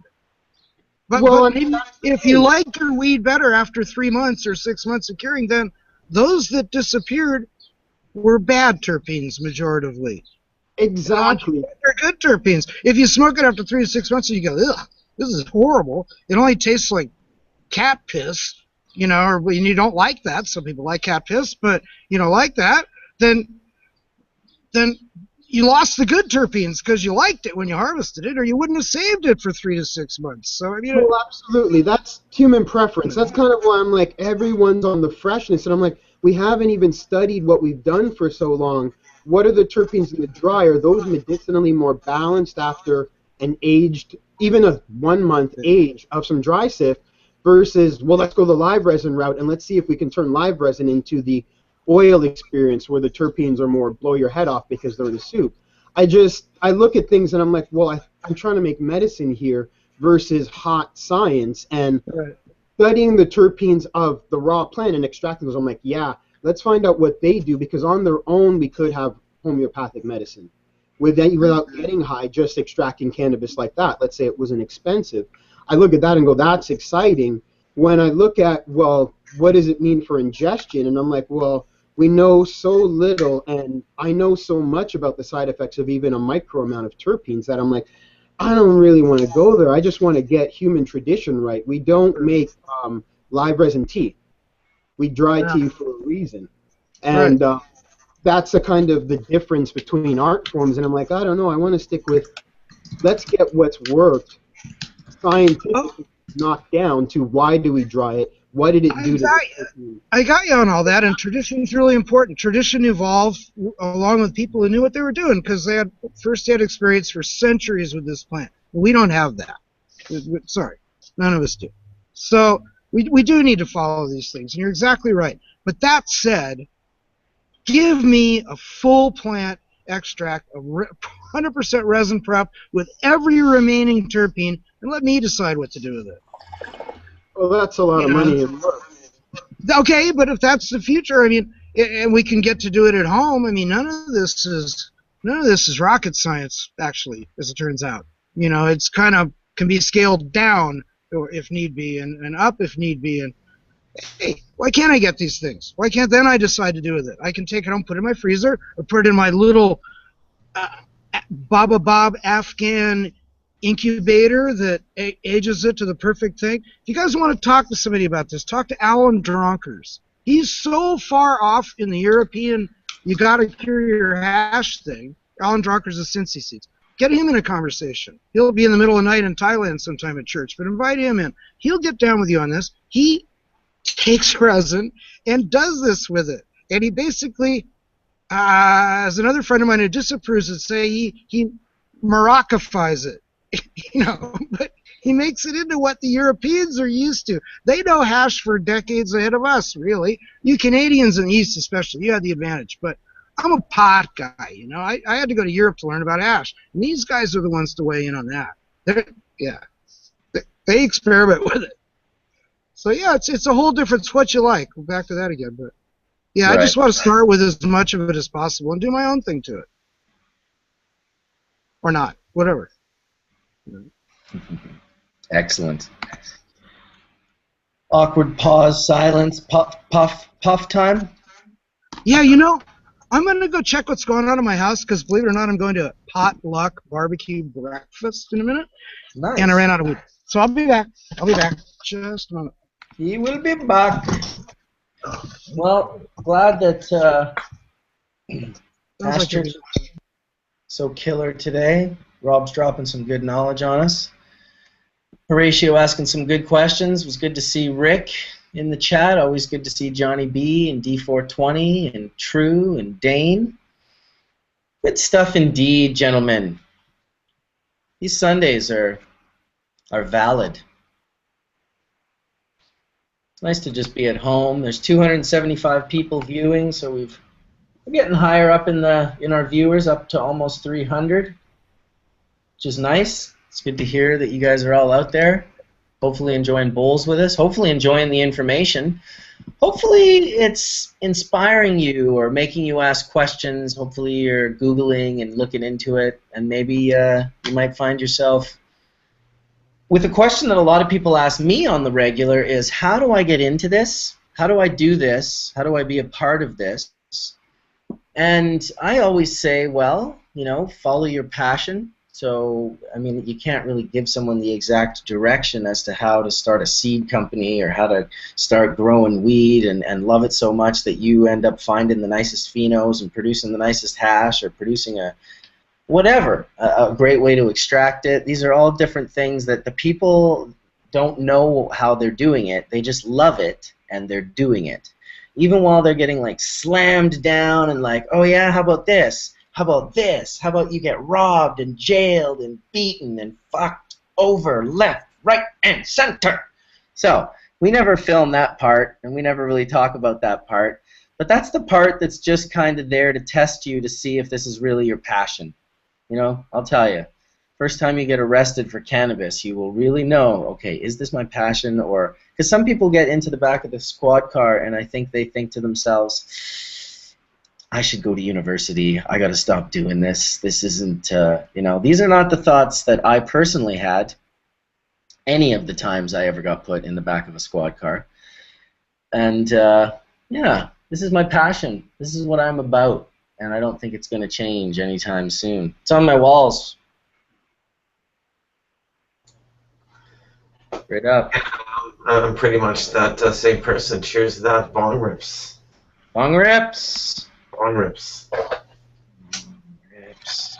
What do I got? I got so much. Bong rips. Astro Boy. Full mouth bubble. I was going to do some weighing in on ways of activating cannabinoids and stuff like that and what I'm doing and stuff, and wanted to more or less kind of have a little chat with Rob about it and what his thoughts were on how I activate and feed my endocannabinoid system, which I've been doing for several years, which I'm in the midst of doing a video about on how I activate in the oven or on the stove or in a crock pot. There's several different ways, but for me, I like to keep mine sealed in a jar, so I keep all those terpenes and all those ways of activating, and it can be done just by sticking it in the middle of an oven, or you can put it on a stovetop in a pressure cooker. But there's different ways of actually activating cannabis that you can take daily to feed your endocannabinoid system. So this is just one way that I do things, and soon to come the times and temperatures that I do it at, and how I've been feeding my endocannabinoid system for quite some time. What are some of the other things that you take besides cannabis to increase your cannabinoid count to kind of mitigate some of the pain that you're dealing with on a daily basis and inflammation? Okay, so I was just sitting here and I was in a lot of pain, that's why, and I went into my bathroom and I have something called a green bar. So I have activated THC. Once again, it's being heated, so it's activated. And what I mean activated, and I was just doing some more research and talking about it, is cannabis doesn't actually bind unless it's heated. So you either light a joint or hit it in a bong or throw it in a vaporizer or anything like that. So what they've done is they've activated a tincture base and they put it into different type of creams and stuff like that, and it's actually tremendously helps me. So there's other ways I use cannabis that help me tremendously. Yeah, so I mean that's just if I just took bud and I just ate it, or if I just kind of dried it up and put it into this bar, it wouldn't really work that well. So that's why it's activated. That's why it's working for me. That's why I do it in a jar too. I like to activate. I like to heat it first before I consume it. So that way it's actually helping me. Heating of cannabis is the scientific way to activate THC. This is All cannabinoids. This is standard. If you want to remove the carboxylic acid ring on the THC or the CBD or any of these other cannabinoids that are in acid form, You simply heat it up. And then there's temperatures that are basically scientifically fairly sound that you would heat them up in Celsius or Fahrenheit for a certain amount of time. And then, of course, like John was saying, it depends now at that point whether you want to expel and lose the terpenes or whether you want to kind of keep them captured like in a sealed jar in the pressure cooker method. Yeah. And for me, that's what I've been doing for a while, and that's what works. And then I take this to another step, as in grinding it up and then sifting it, and I can use it in any forms of, I can throw it into cooking, I take it in a capsule form daily. I used to put it into yogurt for quicker, I guess, absorption, because of course I always talk about cannabis works off of fat, FAH. So it's just ways that I've always been taking my cannabis with the amino acids, because like I say, cannabis doesn't work with natural GABA and stuff unless it's converted or activated.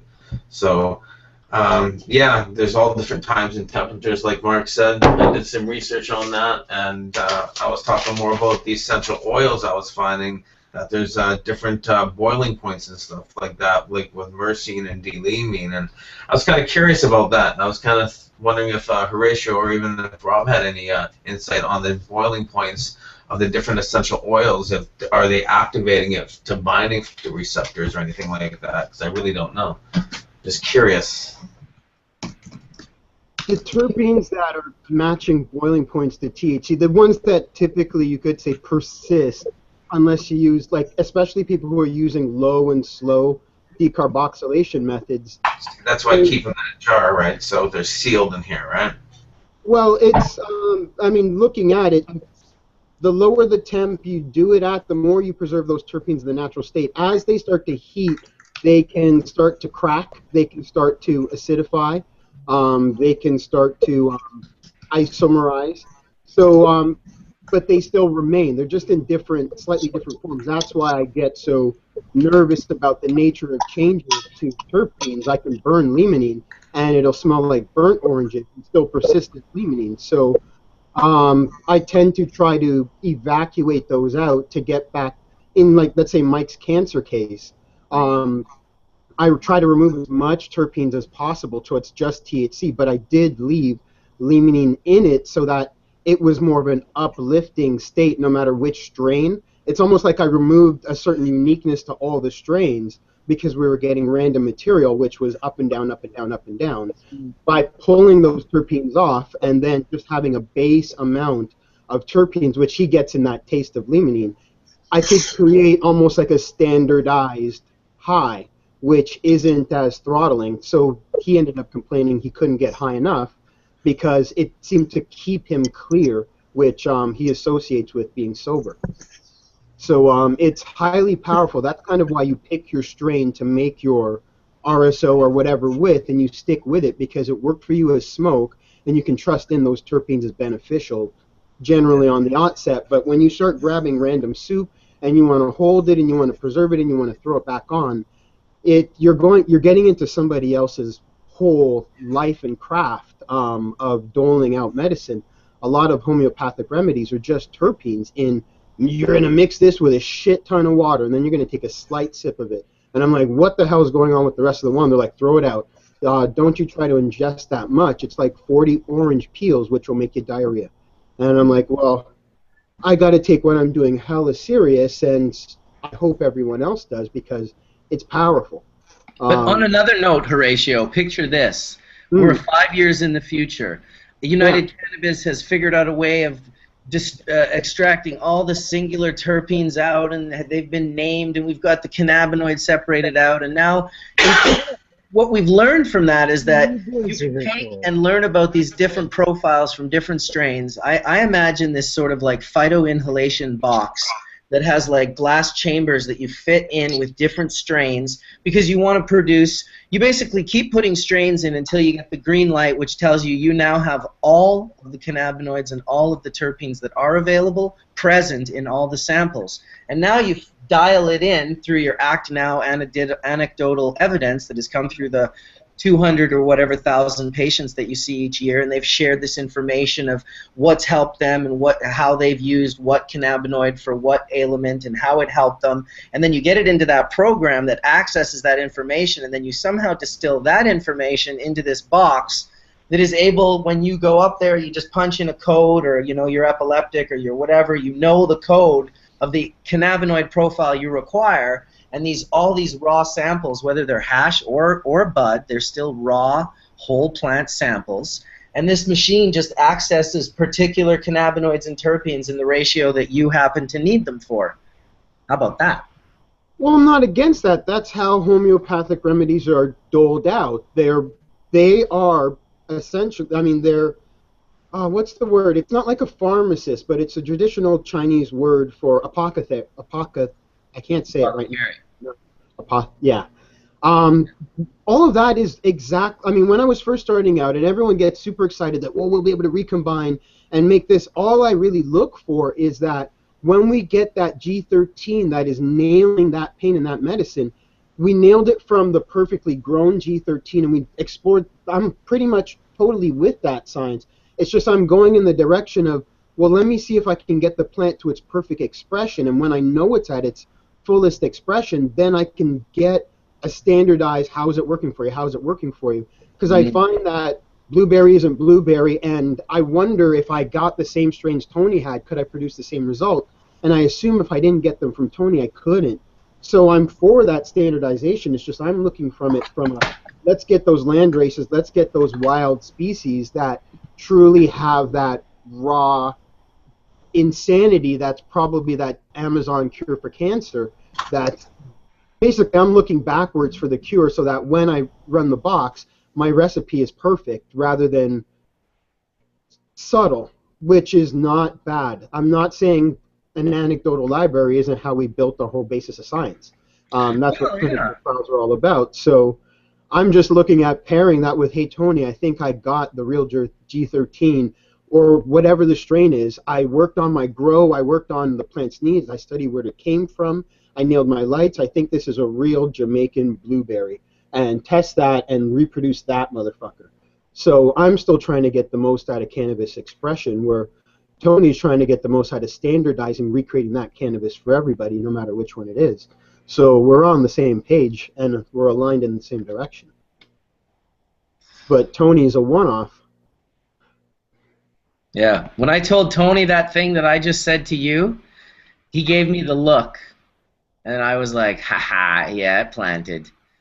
So one day in the future, when Tony has this box, I'll tell you, dude, remember I told you about it around the same time I told Tony? Yeah, and I'll be like, I got a plant for you to dial in. Try to recreate this. Could be a part of the genome project too, who knows? I just think that if we're going to learn all this information, there best be a way that we can access it that is on a different level than simple binary computer systems. All right. Now we get talking. Now we're talking. Now we're talking. All right, Bubbles. You hit the nail on the head. You've got a genome project that's just cooking up, okay? Big deal. You get a bunch of things that look like multicolored rulers or however you want to do it. It's information. It's not, there's no practical side to it. Really. I mean, it's solving my intellectual quandaries, and everybody else is kind of fascinated by that. And you can identify medicines for people. But how are you really going to do that? There's another fingerprint type of thing you can use, and that's the terpene profile. But these guys have got to stretch it out to where the varieties are really becoming unique.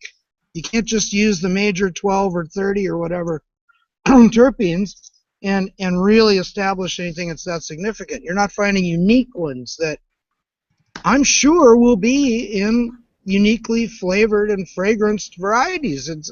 Why not? You know, there's something special. And a lot of these are heritable, obviously. Do hazes still smell like haze? After all these years of people diluting them, never reinforcing them, because they didn't, that you can't really grab these things and inbreed them anymore. But through all these 25, 30 years of diluting haze to the max, can you still smell it? Okay, What is it? I mean, there's a good basic question for you, you know, and that can be done. But when it's powerful,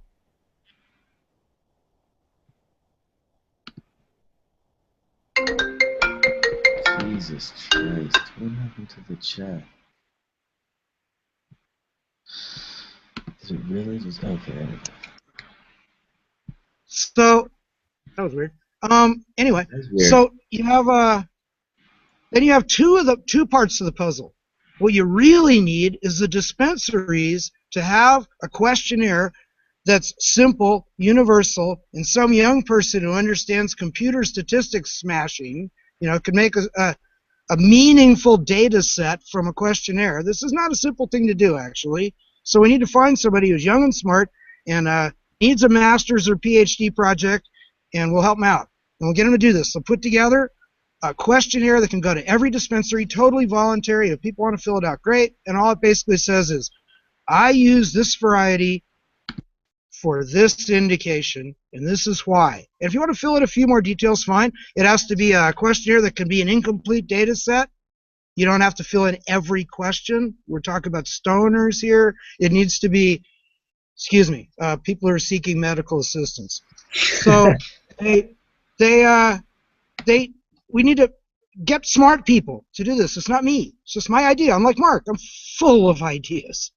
But yeah, that'd be a really good thing to do. And then you have the triumvirate. You have the Trinity. You have the data from people. You have the organoleptic assay. You have the medical data, the organoleptic assay, where people are smelling them and figuring out the different things with a GC, with science. Then you got the genes behind the whole thing that made it all the way it is. How cool would that be? Why can't we put together a group that makes all that come together? It's the times here. Genetic analysis is cheap. These guys are analyzing everything. When regulations come in, everything will have to be genetically tested. It will have to prove that it is what it is. It will have to be terpene tested to prove that it's of the quality it should be, even after its identity is figured out. It can't be blasted out in a hot grow room and be considered the same OG that's grown perfectly. So there's going to be a quality control thing with the terpenes and cannabinoids anyway. And then you've got the gene thing backing it up to you got the identity and you've got everything. Well, this sounds like a project that cannabinoid research and development would be all over. Yeah. Somebody is going to do it. My experience is that these things are expensive, and it might help to find somebody who has a vested interest in education, because they get things called grants, and then our government and private industry pays to do stuff like this. And you can take grants from who you want. You don't have to take one from Monsanto. You can take grants from good people. So, yeah, I like the whole public domain idea and get a lot of people working on things. And look at cannabis breeding. Look at all the progress that's been made by no single individual. Just look at what our counterculture has done off the grid completely and off the charts and illegally, for God's sakes, for 3 decades, 4 decades. And look where we got as a group, right? It wasn't any one person who bred some cool thing. It's a whole bunch of people were doing this and then sharing. Otherwise, we'd have a whole bunch of people who had exactly protected things and there wouldn't be an issue. We shared everything. Like I said before, it's all in public domain. Sharing is good. It's time to sort it out. But sharing is what's made it what it is today. So there you go. You heard it. Rob Clarke just said it. Rob Clarke just said it. Sharing has brought us to where we are today. So please share your genetics, everyone. Don't hoard something that, for God's sakes, could be given to someone that you personally may be judging that they either deserve or don't deserve. But what about the person beyond them that may acquire that strain that it could help potentially save their life? Think of like a young epileptic child that would require that strain, but you don't want to give it to Buddy because you think he's going to fuck it up, or whatever the stupid, greedy reasons that people don't want to share strains are, generally for their own protection of making their own monetary gain off of it. I think personally we've moved a little past that, and we're getting into sort of another realm that those of us that love and have made this our passion and cannabis is our life, that there'll still be money to be made. It just won't be the same kind of money. It won't be that same prohibition profit that's currently the most available to I guess, to the cannabis grower and seller. It'd be a lot easier to sleep at night too. Oh my God, right? Although I have to say, with my federal license, I feel pretty good sleeping at night.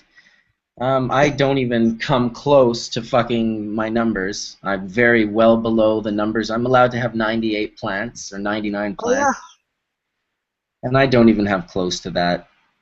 So that's lovely.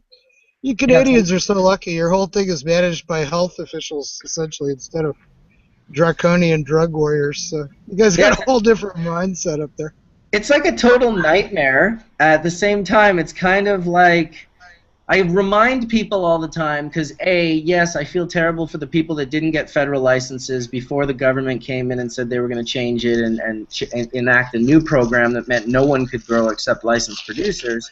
And then the injunction happened, which said that no, all the people, the 40,000 people who have licenses now, they're just going to get to keep growing until this injunction is figured out. And what the injunction is saying, look, we don't care if there's licensed producers, but we need to all be able to grow our medicine if we so desire. Now, here's the reality behind that, Rob. Probably 90% of the people out of those 40,000 people are growing cannabis for like 90% profit for themselves and 10% medication. So there's so many people growing huge grows for profit that it lowered the black market price of cannabis down to below $1,000, which I thought was great. Now I'd love to see it get even lower. We like raw materials. I think that's great too. Same here in Cali. I mean, good luck if you can get $1,000 at harvest time for outdoor stuff here. Grown under perfect conditions. Some of the most beautiful shit I've ever seen. And you're really lucky to get $1,000. So here in Canada, what we need to happen is we need the small percentage of people who are growing not to sell or trade their herb at all. They get a license like what we all have right now, which is a license to possess and produce your own medicine. That's what we have a license for. None of us have a license to sell weed. They should offer small licenses to not companies, but to people that are like, well, I got a 50 lighter and I can grow more medicine than just for me. Great, give them a license to do that. So they pay taxes on it and they do their business, and then give the compassion clubs and dispensaries small licenses to procure from those particular licensed MMAR growers. But then, this is the part that they'll hate, implement standardization, which will literally cut 90% of them out, like off the bat. When it comes to like checking for mildews and molds and like bugs and any type of chemical sprays, I think that it would be very... Gotta be done. It does have to be done, because you know what? They could go back to the drawing board and learn and just realize, okay, so where I was cutting the corners, which are all, we'll find huge surprise, these will be prohibition-based corner cuts that they'll have done naturally in the world of prohibition while they were growing illegally, that they, slowly, like, even in a project like if CRD gets the license for Jamaica, simply teaching the Jamaican growers that are there now that, like, you can't spray deadly chemicals. We need to find land that hasn't been sprayed with Roundup. We need to standardize the medicine. That's going to be like, I think that's going to bum out a bunch of people. Yeah, the standardization is important. I mean, I'll show you a little example before I blast this is the very end of it. Kind of getting this up here. I don't know how this works close up, but this is, it's blurry, isn't it? I've never pull back a bit. Like a little bit more. Put your hand behind it. Yeah, you're pretty good around there. Okay. It'll only be so good. So what's that? This is the one that it's a purple Urkel, and it was grown by some really nice guys from Sonoma, I believe. That'd be Marley and Ben and Fred, I believe. They had 3 things entered out of the 660, but this one tested the highest. Okay, it's a purple Urkel. It's a really nice gauge. I mean, it's all good. But my point is that nothing is 29% THC. This is manicured to within a gnat's ear, and you can do this. But some of the testing is out of sight. I know from personal experience and from setting up labs in Europe where you can get standards and don't have to muck about like here in California, that nothing goes above about 25. And so some labs are just going high. Maybe it's good for their business. I don't know. But that's back to the standardization buzzword that you just brought up, and that's what's going to come with regulation. And it's a good thing for all of us. A lot of people, as Mark's saying, will not survive that. It's just too damn much trouble. But once the prohibition mentality is gone, you'll actually be able to earn a living at it if you want to take the trouble, the time and trouble. I mean, microbreweries have been really successful. Dealing with our government about alcohol is not an easy matter, and microbreweries have gone nuts here. Not everybody wants to brew their own beer, so there's a huge market for microbrewed beer, as well as all the big breweries. People don't want to grow their own tobacco. It's legal here. I could grow 1/8 of an acre legally in any state in America. Does anybody who smokes tobacco grow their own? Couple of hobbyists, that'd be about it. People who just don't like chemicals want to grow Orgo tobacco, but good on them. No problem.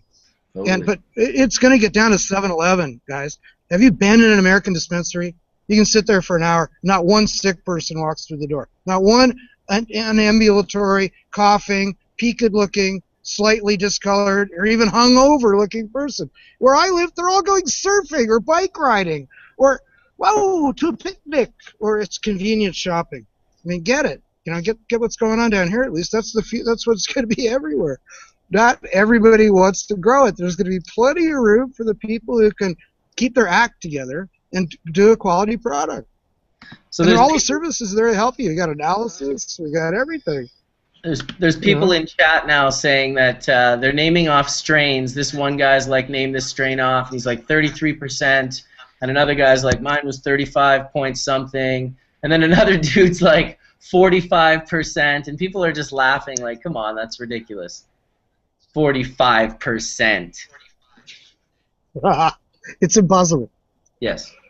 It's impossible. It really is. So Rob and Mark, I guess that goes back to where I'm like, we've got people hoarding. So the genetic basis of medicinal possibilities, most of us don't know or can't experience. If we got that opened up, now you have, for the last 40 years, a small gifted few that really could survive in the real world are mixed with the many who have randomly just been doing their thing. How many strains have even been grown properly and then test them? That's kind of why I'm like, Tony's going like way far in the future. So much of our past has to be cleaned up. He has standardized plants, so he's kind of working with his own medicine, but if you copy him, you end up in a huge problem because you forgot the other foundational steps he's relying on in order to go forward in a confident way and say, yeah, I've standardized Bruce Banner, and Bruce Banner works good for this, and now we can replicate that by pulling the terps and recreating our best year of Bruce Banner ever every time. But I'm like, how many plants have even shown their medicinal possibilities when most of them are still grown on the worst practices known to man because of prohibition practices? That's kind of why I'm like, I haven't even ran decent strains, never mind trying to recreate what we currely have. It and just can you seems like imagine so much. Can you imagine River Rock has 300 strains? We're just grazing it. I'm like, well, how do we get a River Rock regional?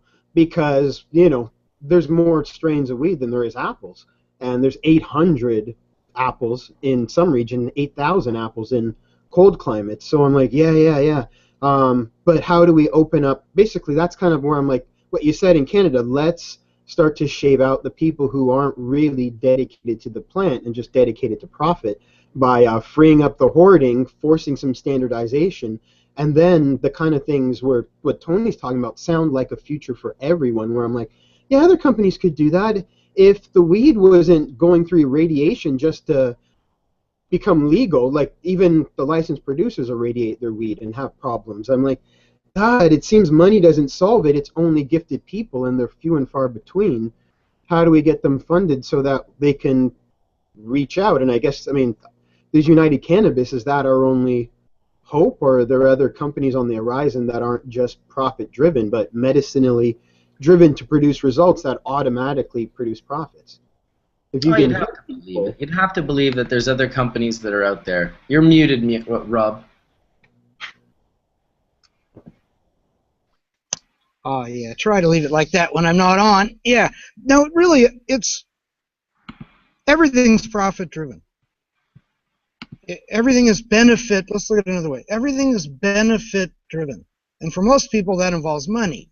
Okay, my key phrase has always been follow the money.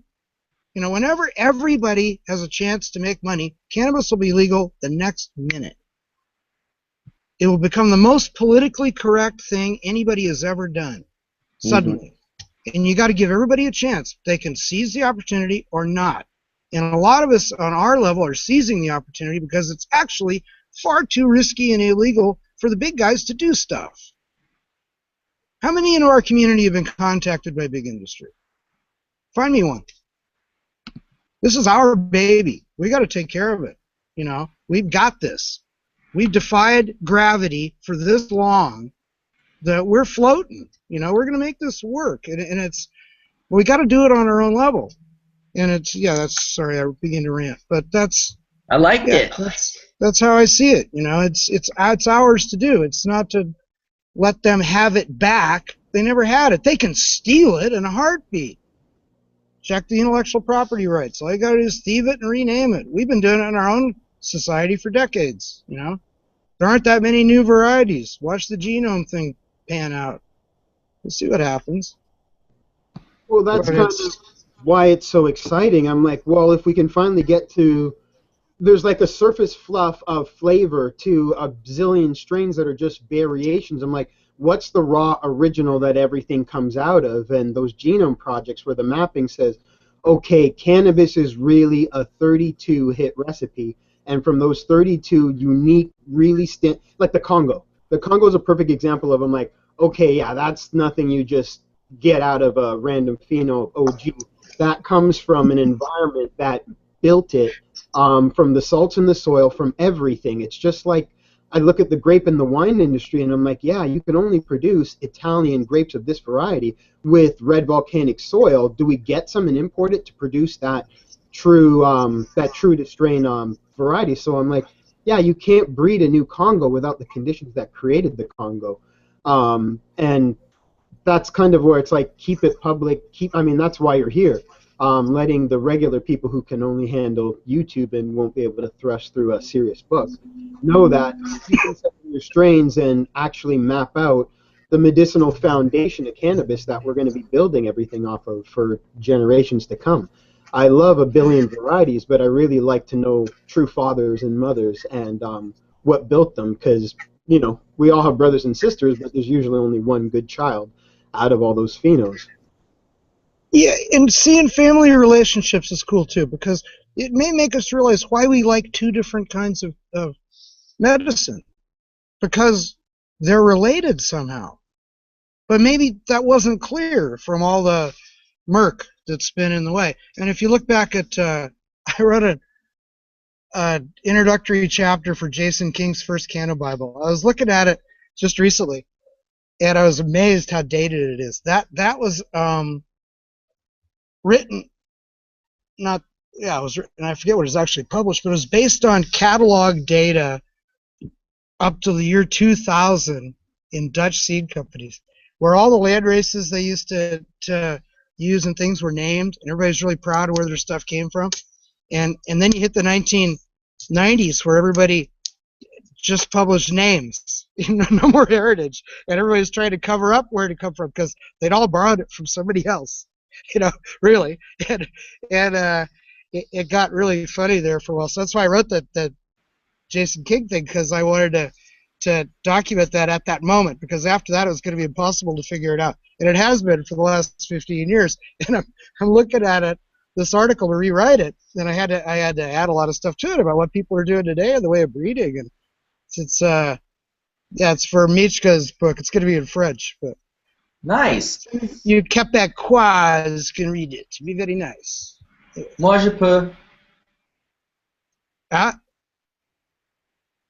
Moi, je parle français, alors je vais regarder. Oh, no. Not me. Moi, je peux aussi. No, I only parle anglais. Merci. Hey, you're talking French now. What the heck? Excellent. So yeah, it's really fun what's going to be coming up. that's one reason I'm like back. You know, I'm going to be on more hash churches, and you'll see me around. I'm going to go to events, and I'm kind of waiting for the science to catch up. You know, to become and the legislation to allow this to happen. Now you're going to see straight companies sinking big money into solving cannabis problems. Some of those might irritate us in the end, but the body of knowledge that is going to come from it is going to be great. Because there are companies that have been waiting just to, I mean, you say companies, you have to also remember that some of the people who will succeed in this business are not the evil enemy. They're not from the outside. They are you and me. They are our brothers and sisters. They're just better at it than other people. You know, and that's what it's going to pan out to. And I'm sorry about that. But in the big people are going to lose out. It's not going to be a free ride anymore. The speed cooking bikers who grew enough weed to support their other dirty habits and shit are not going to be able to do this. I'm sorry. They're going to drop off, you know? And I think that's probably for the greater good. You know, we don't need to make cannabis a welfare state, which is kind of what it was in the state for quite a while, and that's all dropping out now, man. And when you get regs in, that'll be important. And people are getting poisoned here. You wouldn't believe the shit that goes on in California. Do you guys know what paclobutrazol is? You ever heard of that? Well, look it up on Wiki. Paclobutrazol. It's certified in the state of California for one purpose, and that's for spraying non-food trees to compact their growth so they grow more slowly. It's a growth hormone. It's a synthetic growth hormone. And they use it. It's only certified to be used under power lines and places like that, so they don't have to trim the bushes under the lines as often. That's it. Well, it's added to lots of fertilizers in California, a lot of name brand ones. I'm not here to slay any dragons, but these are products that are used internationally, some of them too. And they're not required to say if they have apparently not required to say if they have growth hormones in fertilizers. But why is your NPK different from my NPK? That would be because my company, I put a growth hormone in that shortens my clones when they're flowering, so I grow nice short bushy plants with my fertilizer, and you just grow normal plants with your fertilizer. So mine sells better. This is going around like crazy. You wouldn't believe it. Somebody's going to expose this, and it won't be me in the details, but I can imagine lawsuits eventually. This is insane. Paclobutrazol has a half-life of a zillion years. I forget what it is, but it's frightening. Look it up on Wiki, as I did. It's not a good thing. And it's, unfortunately, soluble. I'm sure it's soluble in non-polar solvents. Like, you know, it's going to be soluble in butane. Absolutely. And there's already people been reported with poisoning from it. And it's in the tissues because that's where it works, is in the tissues. So it's, you know, it goes in through the roots, but it's in the tissues. That's where it changes the growth of the plants, is in the meristems. So this is ugly. And then you've got heavy metals from all these fertilizers that people use too much of, you know. And then on top of that, you got the prohibition mentality where you can no longer afford to lose a crop. Back in the day, even 10 years ago, if your grower room packed up, you went, oh shit, I better talk to some friends and learn a little something, and I'll just put this in the trash, you know. Now, it doesn't go in the trash. It gets sprayed with heinous pesticides that are available in lots here, lots of them, really bad miticides primarily, that are also really toxic. In the Netherlands, you can't even buy any of these without what's called a spray license. You have to be trained to even purchase them. Here, people are getting them unlabeled from grow shops with no clue. If they're not hurting themselves in the grow room, they're producing products that go out to consumers. And if you get a bud that's fucked up, you can go, this is a fucked up bud. I'm not going to smoke this. If you get goop that looks really nice, you don't know what the hell in it. And it's an extract of badness. Yeah, some goodness in there too. But it can be pure goodness if you know the guy who makes it. But I'm not bad rapping BHO. But you got to know your source. I mean, you don't want to go into a random dispensary and buy BHO. This is the bog standard butthole end product of bad cannabis production. Yeah. No standards. This is wrong. And it's prohibition bullshit. If we're legal, this would never happen. Yeah. Those guys are gone. Bye. Sorry. Yeah. I'm happy. Good riddance to bad rubbish. They shouldn't be here anyway. So everybody has to just shape up. What's good for everybody in general is certainly not good for certain people in particular.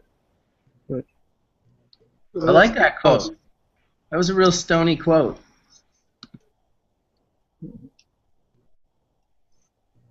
I'm just reading the chat. It's funny some of the things people say. This guy's like, Rob Clarke, what about the radioactivity in the ocean water coming from Fukushima going into our plants? Well, nobody wants to fess up to that one, bro. If you can find it in your plants, then we'll know that it's happening. Yeah. I'm afraid, actually, because I don't have enough knowledge. They're hiding everything about Fukushima. Stuff's going on there. They ain't telling us. Well, here we go. So I'm afraid. When I have knowledge, I'm not afraid. But I'm afraid about that. Cannabis is a phytoremediation plant, so it removes radioactivity out of soil. So people could very well be planting cannabis around in different areas and then taking that cannabis and getting it tested, because that's how it was accidentally discovered that cannabis is a phytoremediation plant was when Joe Strobel and Jeff Keim, two Canadian hemp farmers, one was actually a farmer and a tobacco farmer, and one was a lawyer, but they were growing on a tobacco field, and I guess to grow tobacco in North America, they spray a chemical called radium-226, which is a radioactive nucleotide that manipulates the plant in a way that raises the nicotine levels. But really, what they're saying they're doing is they're spraying like a pesticide or a herbicide. That's what radium-226 is considered. Tickle that nicotine product, huh? How far? Yeah. It's crazy. It's really like purely and simply a radioactive nucleotide that mutates healthy DNA. And when you burn it, in particular, it turns into lead-210 and polonium-210, plus probably like 800 other things. It's got the most ridiculous, longest half-life you ever heard. And it's just overall really, really bad shit. And so these tobacco farmers were spraying it on their field, and then they grew a field of hemp, and they kind of cut it down, and they had it ready to be destroyed because it was an experimental crop, and then they test the field all the time, and they tested the field, and the radioactivity levels were like insanely low compared to what they were expecting, and they were kind of like, what the fuck? And then someone was like, well, maybe the hemp somehow pulled it out, and they tested the hemp, and it was radioactive. So that's how that whole Chernobyl radioactive hemp, phytoremediation hemp program began, through that information. Well, that's about sharing science. That's a good thing. Right? I mean, geez, can you imagine if we could really just use that plant and remove radioactivity out of soils and areas that are very badly, extremely radioactive? I want to say a lot of, there's a listener out there, I suspect. That would be my attorney, who is probably watching this because he hasn't come to pick me up, and I realized he hasn't because there's no reason, because I'm still on the air. So I just thought I'd say, hi, Andy. How you doing out there? I know you're a techie dude. You probably figured this out. So hi to you and everybody in the bar, and I'll be down to the potluck in a while. Thanks. Bye. Nice. That's hilarious. Yeah, because we'll just keep going for hours. Like, if he doesn't come pick it up, this could go. I had to go get a jar of weed. Get all hunkered in here. Yeah. Anyway, I am going to say goodbye pretty soon, though. Yeah, well, no worries, Rob. It was great to have you, and I know that it's not going to be, you won't be a stranger here at Hash Church, because, I mean, come on, what are you doing on Sunday morning? You're sending smoke signals to the Vatican. Yeah, I'm on. Do it with 300 of your Hash Church brethren. That's right. This is all good. Yeah. With you, Rob. Good to see you all. Anybody else want to say anything before I go? I'm not in that much of a hurry, but I still got a joint left. So yeah, I'm not going yet. Just a bit of a warning. I'm going to do a rip. Bong rip. Bong rip. Bong rip. And I guess while we're doing the bong rip, we could have Rob tell a simple story of how the book Hashish kind of how the idea finally came to him or his group of friends, how they came up with the idea to, like, let's make this book a reality. This book right here. That book This right one? there. That's the book right there. You got a first edition there? Pardon me? Yeah. I Yeah, said that's first. You got a first edition? I believe so. This was bought a long time ago. It's absolutely a first edition. I recognize, because on the second edition, my fingers are on there holding a piece of hash. That's right. That'd be a first edition. But I have a question for you as a book collector. Is the color section intact? No. It fell out. Yes, but I still. Okay. Then this is one of the first 5,000, I think it was. Might have been 10, but I think it was only 5. The very first printing, the glue and the paper combination didn't work like the printer said it would. They all fell out. Don't feel bad. But you know you have a first printing because the pages fall out. So this makes it a super better collector's item. It's not only first edition, it's first printing. Yep. Well, An early purchase for sure. This book I think it's inspired me 5,000. when I was.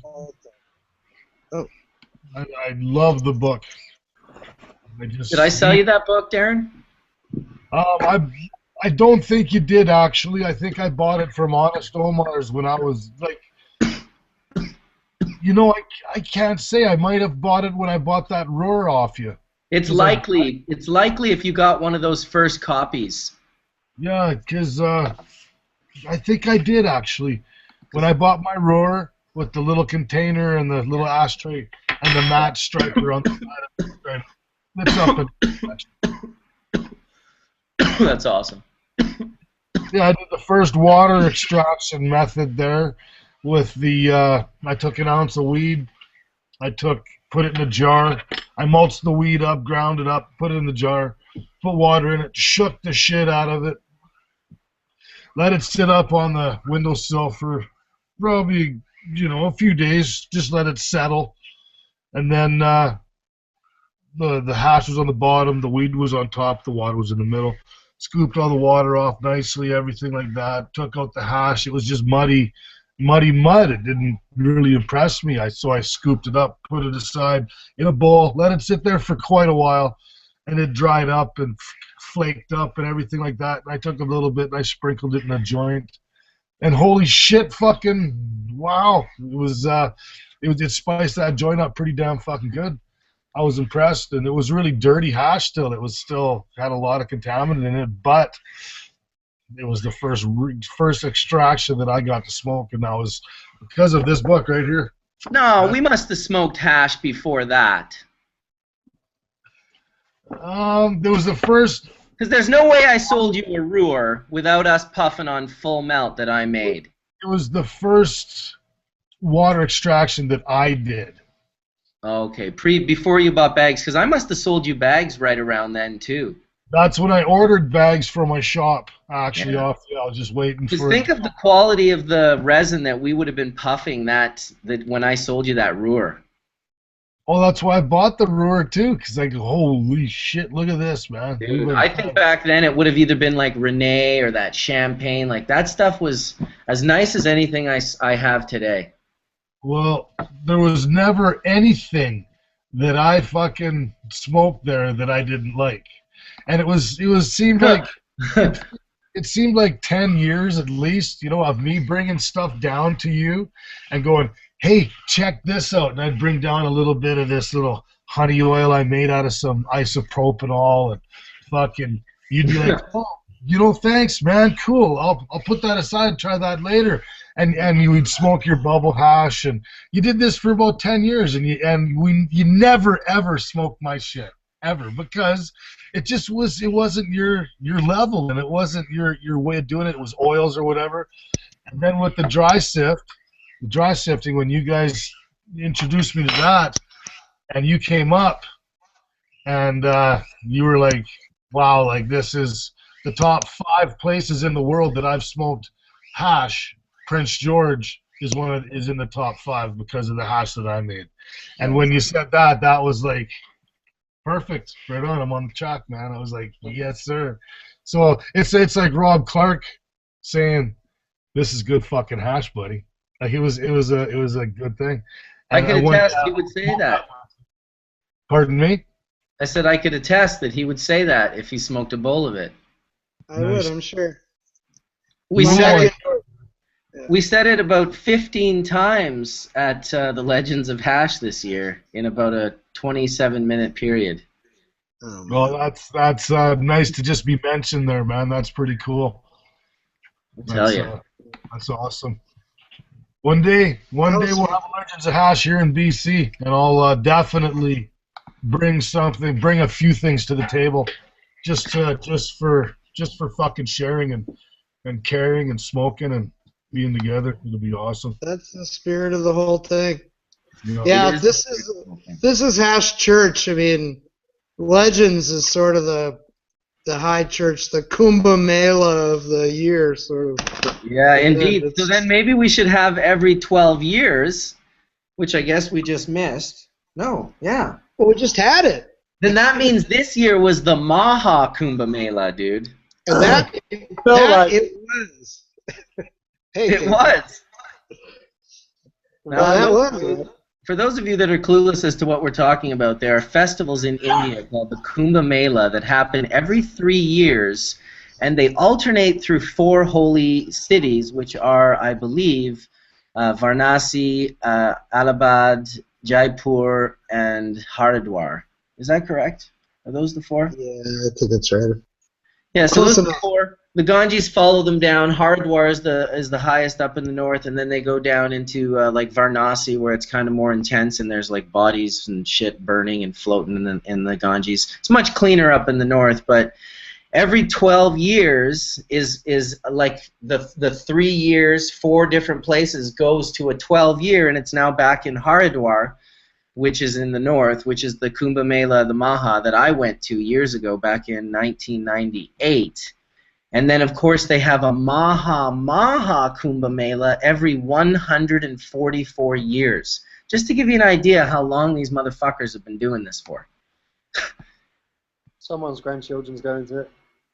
Dude, it's unbelievable, really, because it's like a pilgrimage. There's millions of people that are going there.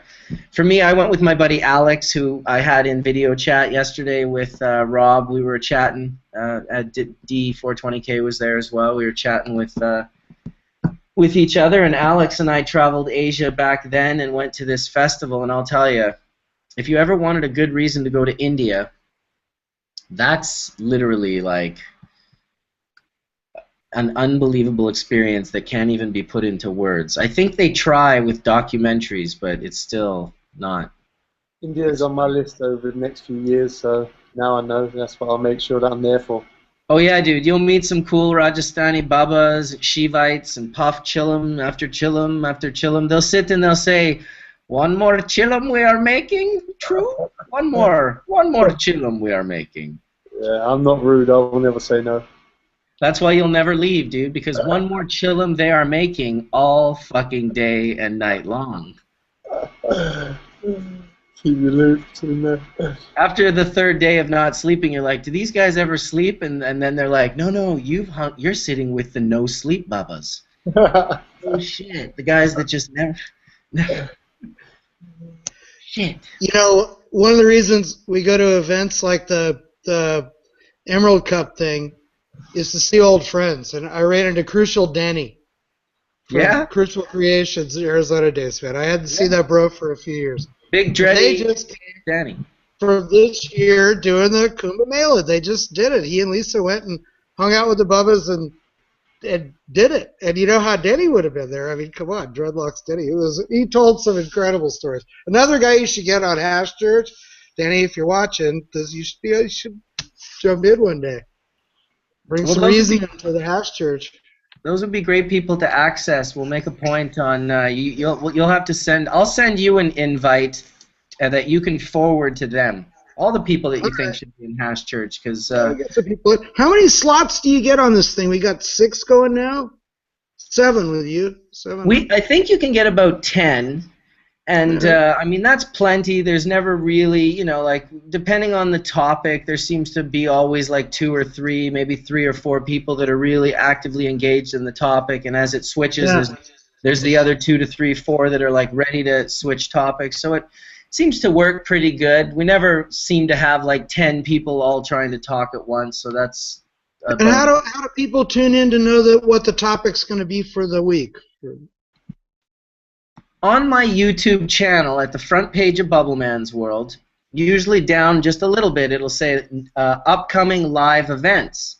And it's kind of hidden. It's not hidden, but it's a picture of all trichomes. Every week, it's a picture of 99% gland head trichomes. And it'll say #Church 13. And I usually start that as soon as I can when I know who's going to be on. For you, I was able to do that. We've never really had what I would say like a special guest. It's just kind of growing into, you know, giving people a good platform. And of course, just the idea that the more we talk on here, the more it inspires people to open dialogue and sometimes lead us down to pathways and doorways that we would have otherwise never gotten to or opened or gone through had we not, you know, engaged in the repertoire of dialogue. Yeah, the whole meeting of the minds thing is great. I like that. That's yeah, and there's a level, I think, too, there's almost a level that we all feel that's a standard that we want to acquire, that we feel that there's hundreds of people watching this, and that they don't just watch it and then that's it. These people are taking it away from here, and they're sitting at the dinner table, and they're a 17-year-old kid, and his dad just caught him smoking reefer, and he's really disappointed in him, and instead of taking the shit that everyone took for 40 or 50 or 60 years, he's saying, you know what, Dad? Did you know that you have an endocannabinoid system, and that cannabinoids, phytocannabinoids, are almost exclusive to cannabis, and that they can help regulate our biological functions in our body? And I know for a fact you have health problems, Dad, and I was going to bring this to you, and you should keep that joint, and I've got more for you. And it's just an interesting perspective that it would have been a great time to be alive in the world of the young cannabis puffer who has the undeniable, unchinkable armor, right? He's got this incredible armor that you can't even put a like mark into, because it's the story of how medicinal cannabis is and how preventative and how all of there is no feeling bad about it. And all that prohibition, well, that was just billions of dollars of lies. Mark, I need to say something, add to that. On the other side, you also have the parent, that's the dad that was sitting there looking disappointed, sitting there going, because of the awareness and everything that's out there as well that he's been exposed to without his son's knowledge, that he's going to sit back and go, hey, you know what? Let's fucking try this out, buddy. Yep. Because he's got enough respect for his son, and he's got enough respect out there that he's open to it, and it also lets that happen as well. So it's just both ends of a fucking beautiful thing, man. Well, Love absolutely. It. Who's the woman, Dane from River Rock, whose 17-year-old son turned her on to using cannabis and saved her life from stage 4 metastatic bone and breast cancer? Wolfie's mom, I do believe her name's Karen. Karen, you're right. So that's an inspirational story. She went through everything, and they were like, sorry, you're done, go home and die. And then her son was like, you know, like, Mom, I've been on the internet reading about cannabis, and, you know, like, I think we could do this. I think if we got in touch with these River Rock guys, they could help you. She's alive because of the help that they gave her. And mainly, no, it was, I mean, I always give the real, we always have to be careful in all of this when we talk about, you know, who did what. I mean, there's saints in all of this, but the real saint is phytocannabinoids, and we can never lose track of that. That it's not going to be anyone's particular extraction process or anyone's particular product or it's going to be phytocannabinoids and the science behind it that we can all share with projects like what Rob's talking about, the Genome Project. That will allow us to move forward in a way that knows more about the knowledge of the cannabinoid profile and how it can pertain to, you know, the recreational, medicinal, and preventative aspects of utilizing it in our day-to-day lives. Period. Well said, brother. Sometimes I just say shit. What did I say? What was I talking about? I forgot. You're talking about goodness. Yes, the goodness. Well, what a great hash church. Probably run it for maybe another half an hour or so, and then we'll call it a day at 12 noon. But it really was a great hash church. I know Rob's going to leave us real soon, so I want to say thank you, Rob, for showing up to hash church and sharing all this incredible information that you were able to share, and just your vast knowledge in regards to cannabis and how it plays a part in daily human life through that you've learned throughout your travels. Very cool. I appreciate that. You're muted again. Oh yeah, it's the red button. There we go. Hard to keep up. Thanks, guys. This is really nice. And yeah, we should do more of this. I'm going to try to tune in wherever I am, whenever I can get a line and stuff, and try to make this work. It's really nice to meet some new people too. Incredible. I mean, I know some of you. Horatio we've never met. It's really good. That's super. The rest of you guys I bump into. Casey, I see you too many times when I'm just too high. And anyway, it's nice to see you guys. It's all good. John, there's John there. Good to see you, Rob. And come on, these are all old pals here. A lot of guys here. Then there's the Bubbles. So thanks, guys. Is this every week? You do this like real church every Sunday? Yeah, every week, every Sunday, and if you ever have like someone that you think would be really good to inspire some conversation, you know, I'll put their name up on the YouTube channel and a little biography kind of thing, and say, hey, come check it out. This is who's going to be speaking today, and yeah, it's just really the whole purpose is to move our game forward, and you know, even more importantly than that, to share information that will allow other people to move their, you know, knowledge and depth of learning about the endocannabinoid system, learning about cannabis. This is what it's all about, really, for people to be able to learn this. Great. Wow. Yeah, this is fucking awesome. What a wicked hash church it was this week. This is above average. Good church. It is. Whoa. Very good. Yeah, I'm gonna dive off here. Thanks, everybody. Bubbleman, thanks for you. Number one, you put it all together. You're a pioneer. One love, brother. Take care, bro. One love. Peace. One love. Peace on earth, huh? And have a good, happy holiday season and all that stuff. I mean, come on. Same to you, Rob. Have fun. Babylon. Thanks, guys. Soon, huh? Hasta pronto. Asher for Rob. Yeah, brother. Asher for Rob. Well, wonderful that Rob could join us for Hash Church, and I think that it'll be sort of Hash Church turning a new corner, because I know that when I told him about it yesterday, before he even came in, he just thought maybe this could be like a thing that I come and do weekly, and I'm like, man, Rob is definitely an ordained minister in the Church of Hash. He's the Pope. What am I talking about? Yeah, it was pretty cool. Looking at his book and talking and just listening to his knowledge and stuff. With I didn't even know that was his book until yesterday when you introduced. We were in video chat last night. It's fucking awesome, man. Yeah, I didn't think you were going to make it in on time last night when you said 5 minutes, because I had a good feeling that he was going to split early. We have. Good that you made it in, and well, I'm sure everyone was excited to see Rob come in. And I would implore you, if you enjoyed Hash Church today, go on to my Bubbleman's page, Bubbleman's World on YouTube, and check out Rob's talk at the Cannabis High Times Cup. And if you enjoy that talk, I would say also check out mine and Tony's talk. It was right afterwards, and it's literally the video after Rob's video, so it should come up even as the next one.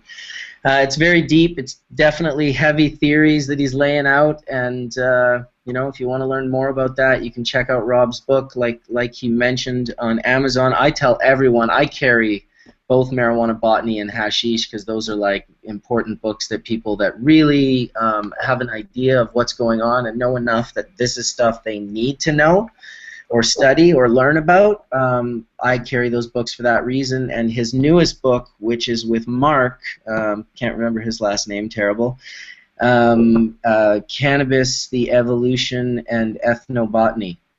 So that's the one that would be, you could track down on Amazon, Robert Connell Clarke. And yes, Dane, unity in the community, as my good friends the DNA always say. Dawn and Aaron. Dawn and Aaron Genetics. I bet you not many people think about that when they think of DNA, even though it is very pronounced, but you know, you think DNA, as in your DNA. It's kind of a cool play on words. I first met those guys probably about 10 years ago when they showed up on the scene in Amsterdam, and they had a booth in the Milk Vag, and I had a booth at the Milk Vag, and they were like, I think they had white lab coats on, and they were all like, woo, like partying, and like had a nice piece, and were loading full melt. I think it was Martian or something, green Martian or something, like full melt of this Martian mean strain. And I was just like, holy shit, like these guys are fucking on it. Like on it. It was quite something to watch their growth in Amsterdam over the course of the last 10 years. It really was almost a passing of the torch, so to speak. Adam held down Amsterdam for so many years with the CIA, the cannabis in Amsterdam, and then the KGB, which was the No Good Buds, K-N-O-W, no as in knowledge. And they had the Empire States building, and their office was just the coolest office, and they just held it down. They really like built that excitement to coming to Amsterdam. When I came to Amsterdam in 1995, that's when I first met Adam Dunn at the CIA, and back in the back area, Jason Harris, who's known as Jerome Baker Glass, he was in the back blowing glass. I was like, well, this is like a real birth of it all. That's when I met Rob back then in 1995. And it was really almost over the course of the years from when DNA showed up to when finally, I guess, Adam left and moved to Colorado, there really was a passing of the torch from the way the parties used to always be thrown by Adam, and then they eventually kind of started getting thrown by DNA. The Hotbox parties, for any of you guys that went to those Hotbox parties, those were some of the most epic fucking parties I've ever been to. I couldn't even believe it. Sitting on the couch with Dawn and Aaron, sitting behind, I think it was Dilated People, on stage with that same bubbler, smoking that mean green Martian fucking full melt, just watching the backs of Raka and Evidence, and even DJ Babu, because he was even in front of us. We were like on this couch on the stage. The whole place was overpacked, and everyone was smoking, and I'll never forget Aaron leaning in my ear and saying, "We are so getting fined tonight." Because I'll tell you, there were many, many laws broken. Martian Mean Green, I'll tell you, that shit was potent. Really good. So that's a little story for you guys. It's funny, too, you mentioned Adam Dunn when you mentioned left to Colorado. They started a radio show here with a few other fellows and kind of inspired a bunch of people in the States to get involved in the cannabis industry. So yeah, Adam's always a pioneer. So wherever he goes, he's going to pioneer shit. And the Adam Dunn Show is a really pioneering show. It's not like there hasn't been cannabis-based radio shows before, but the work he's doing is very excitement, and definitely was an influence on how I do Hash Church. I definitely just do it off of a laptop. I don't have any studio, and we don't have sponsors. We don't do it sort of on that level, but he's he's influenced me greatly over the years, and definitely with the Adam Dunn Show. If you don't know about it, check it out on the Adam Dunn Show here on YouTube. You can check it out. He also has a website that does live streaming when the shows are live. I've been a guest myself. I'm sure Dane's probably been a guest. I know Tony's been on there, and they usually have great guests and really get into the bottom of things that people are talking about. You know, that if it's like what is OG Kush and where did the chems line come from, and they really kind of get to the bottom of all those sort of things. And I appreciate Adam and Mitch for doing that. So shout out to those guys, and shout out to DNA. Both, you know, great groups of guys doing big things for the cannabis industry. All right, I'm out, guys. Peace. Take it easy there, Dane. Thanks for coming in. Take care, man. Thanks for coming in. Nice little last 20 minutes of Hash Church. Probably just going to spend the next 20 minutes chain smoking cannabis resin like a crackhead. So if you guys all want to join me. I'm making up a nice batch of coconut oil with a little bit of honey and mixing it up a little bit more. Beautiful. Darrin, you were warned you only need what's left on the dabber to last you a week. Rob talked to you about the strength of anything you've produced. You gotta watch it. I'll be a guinea pig to it. I'll test the levels. I'll start off small and end up fucking taking large amounts. You do that with heat and temperature. The only time I've been too high. If I do this with the honey in it, when I heat it up and make it liquid, then once it cools down, the honey and the coconut oil are separated. So when it's nice and soft, but workable, I'll add the honey and I'll mix a little more coconut oil in it. And I'll just kind of whip it up, man, so it gets the consistency and mixture that I like. And that's perfect for me, man. Perfect. And that's what you need. Perfect for you. Yes, exactly. I have to be more careful because I'm showing a lot of people how to do things. So I learned quite a while ago that what was perfect for me is indeed not perfect for the masses. So I like to make sure when I'm sharing my information with people that I'll tell them, like, you can double and triple the dose. But even if you go and look at my coconut recipe, it's 4 grams of hash into about 1 cup of coconut oil, which is not a very strong mixture. You could definitely do 8 grams or even 12 grams, and it would be more like what Darrin's mixing up in his jar there. And if you had a certain ailment, you know, that's what you should definitely do. Or if you're Darrin and you really like the effects of the strong effects, then that's absolutely what you got to do. That's the beautiful thing about the bioassay with cannabis. It's just important to, when you're sharing with lots of people, to show them like the small amount and then explain them that you can just double or triple or quadruple. Because if you start at a really strong amount, sometimes people get destroyed. Well, I can add to this is what I do with this is I could literally cut this into 16 pieces like a pie, take each one of those pieces and add it to 2 to 4 cups of coconut oil. Sure, so you're diluting it. And dilute it and then put it in jars. And it's a really nice mixture so that you're not getting messed up. You know what? I would say that stands and holds definitely with the way you're extracting from herb, because you'd lose that. The majority of people really don't like the taste of the chlorophyll, which is all that green that's in the coconut oil. A lot of people, that's bitter to them and they don't like it. So if I was doing it that way, I would also dilute then in a more coconut oil. And if I was using hash, then I just use the amount of coconut oil that I want in there, and it comes out real nice and gold, and it just looks so bloody pretty when you use that white or golden bubble hash or dry sift. Yes, I bet, and I will be doing that as well. It melts to nothing. When you put it in and you've got the crock pot and you've got the coconut oil just finely melted, it's on a super slow simmer of a melt. And I even suggest plugging the crock pot into one of those dimmers. So then you plug that into the wall, because the crock pot sometimes gets a little warmer than you want and there's not really like a good setting, but you can pull the power back on it with a dimmer, and you can lower the amount of heat that comes into that little metal component in the middle. It preserves terpenes, as does adding a lot of water, which I saw that you do as well, because that's key. You have to add water to preserve those terpenes. Otherwise, the coconut oil will get so hot that it'll be boiling, even in a crock pot on the lowest setting.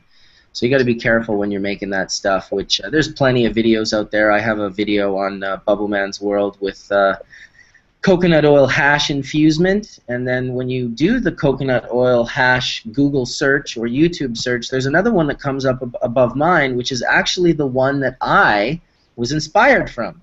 So he's got like 80 or 90,000 hits, and he does an herb one, so it's more of a green butter, but it's a recipe, and it's the recipe that inspired me, that inspired my recipe, and so, I mean, I don't even call it my recipe, it's really just exactly what he said to do in the video, but I just did it with hash and kind of figured out the amounts a little bit differently. So there's lots of cool information out there. You can check out D420K's channel, and you can check out Johnny B's YouTube channel, and I'm sure there's a variety of other guys that are on YouTube doing this cool stuff, showing different ways of getting the resins off the plant and showing different ways of infusing it and decarboxylating it and all these different fun things that really aren't as difficult as they may sound. And when you watch a simple video on it, you realize right away it's like, oh my good, like a simple thing like decarboxylating, which sounds real scientific. All you're doing is adding a little bit of heat for a certain amount of time, and there's a variety of ways to do that. And when you do that, you decarboxylate, you lose the acid ring that's on these, the THC and CBD and all the other cannabinoids, and then they become active, which is what we do when we smoke a bong, or when Rob was smoking a joint earlier. That is really, it would be silly if we said it, but I could say, I'm going to decarboxylate this hash right now, because this is decarboxylating hash. One of these heat guns is a good tool for people to use so they can see what temperature things are and decarboxylate accurately. Agreed. Those are great. That's a laser? Yeah, laser thermometer, like 15, 20 bucks. Yeah, those are great. On yours, right? Those are, that's like as important in my opinion if you want to understand the simple temperatures that decarboxylation occurs at. Then you use something like that to make sure that you're holding that temperature every time. So really simple. It's as important as the microscope to the hash maker who's trying to purify resin. Yeah. You don't have a microscope. Allows you to get consistency with them. Or a pressure cooker with a good gauge. Yeah. Yeah, if you're going sealed in a pressure cooker, like I said, there's a gazillion ways to. It's heat. So you need to do just heat. Yeah, you can bake it in the oven. You can have it in the pressure cooker. You can roll it up in paper. Oil, put it in the middle of your oven. There's another tool you can use. Like I use the infrared. I find some people, they never anticipate whether the surface they're pointing at is reflective. Like a lot of people used to use Pyrex dishes where it would go straight through and get terrible values. But I started using, it's like a turkey thermometer, and I literally am stirring with it and getting a direct reading from what the oil is living at. And of course, you get this in the barbecue section, and it goes up to the temperatures we need to work at. So you get both the probe as the stir stick and the tool. So Excellent. That's what I found, because I got burnt with Pyrex dishes and trying to decarboxylate that way, and I'm like, these numbers aren't holding up. The bubbles keep moving. So then I moved to this. Interesting. I'll be grabbing one. Awesome tip. I should be picking that was one a up. great tip. Both of you guys. I liked True's tip, but then all of a sudden Horatio's like, wow, this is... I love that, because now I'm going to treat myself. I'm like, yep, upgrade. I'll go get one of those. Well, here's the true value. The true value of what he just said, True, which is it's based on his own mistake, or not mistake, but understanding that the laser was not working in all situations for what he was doing. Yeah. So that's based on real knowledge. What I often find is people want to offer advice or different ways to do it just based on stuff they're thinking about, but they're not actually doing any of the things. And I'm sure that that's still a valid way to come up with ideas every once in a while, but it seems like the majority of the time the best way to come up with an idea is go create your own anecdotal evidence by creating the experience, having a mistake or a point in time where you realize, oh, this isn't working, and I think I understand why it's not working. You know, like an overstanding. The epiphanies that we get so very rarely. And nowadays, with how loud the world is outside of us and how we're all attached to cell phones, I think more and more people are missing their epiphanies. They're missing their manifestations, that they're, you know, the things that they want in life, they're manifesting by doing all the right actions, but as they come into reality in front of them, they don't recognize it because it's not how they thought they might manifest it, right? That's the key to all of this, is that our manifestations sometimes often are not recognizable. They often come in the disguise of an obstacle, but they are truly an opportunity. So I don't know how else to put it. Thank you. Darrin agrees. Yeah. Hash church in it. Oh. We disabled shit. Here we go. Let's see what they're saying in church here. Johnny B, I would like to talk with you about getting medicine for my ailment. Would you be willing to hear my case and give me some advice if I contact you through Facebook? St. Thomas. Oh, Johnny already answered. Sorry about that. Just came out. What bong, did? Rip, bong rip, bong rip, bong rip. He's got the bone rip cam. Bong rip? Sorry. Yeah, I answered that. I said, one person asked me for the Haley's comment. I'm like, well, I can't really give out cuts. I've been helping people with growing advice and stuff like that. I know there's stuff around where you can access buying seeds through seed banks and stuff. It's the whole legalities about what you do, right? So. Well, we can't put our licenses at risk. What we can do is we can give other people with licenses strains. I'm comfortable with that. I feel good about that, and I feel still protected. And then I just can hope that that they can gain access through that they're getting put out there. John and I are both well-known personalities in the canna world, so we can't put ourselves at risk by being so known. And then everyone's like, oh yeah, I got this cut from Bubbleman. This one I got from John. We'd get in trouble, we'd lose our licenses, and we'd lose our ability to procure our own medicine, which is very, we have to be able to grow our own medicine. It's key to us, and so we can't do that. At the same time, we do feel this very important almost responsibility, I would say. I'm sure I can speak for you on this, John, that we want to help everyone, and that we want everyone to have the best, and we want, I don't want to try and keep anything from anyone, but understand that a great way to shut us down and our information and our abilities is for someone like in that world to just try and get a strain from us. We give it to them, and then we lose our licenses and our ability to grow our medicine. So that is at the top of the list for Johnny B. He has to be able to grow his medicine. He's totally fucked without it, like potentially eating pharmaceutical pills that are detrimental to his health and his longevity. And I'm not too far off in the sense that cannabis is a guiding light in my life. It's helped me come up with, the majority of the cool things that I've done in my life with cannabis-related concepts has been cannabis and resin from cannabis that has been my guiding light in leading me into all these different areas like macro photography and videography and starting Bubbleman's World and, going to the last 20 years of cannabis cups, all these little things.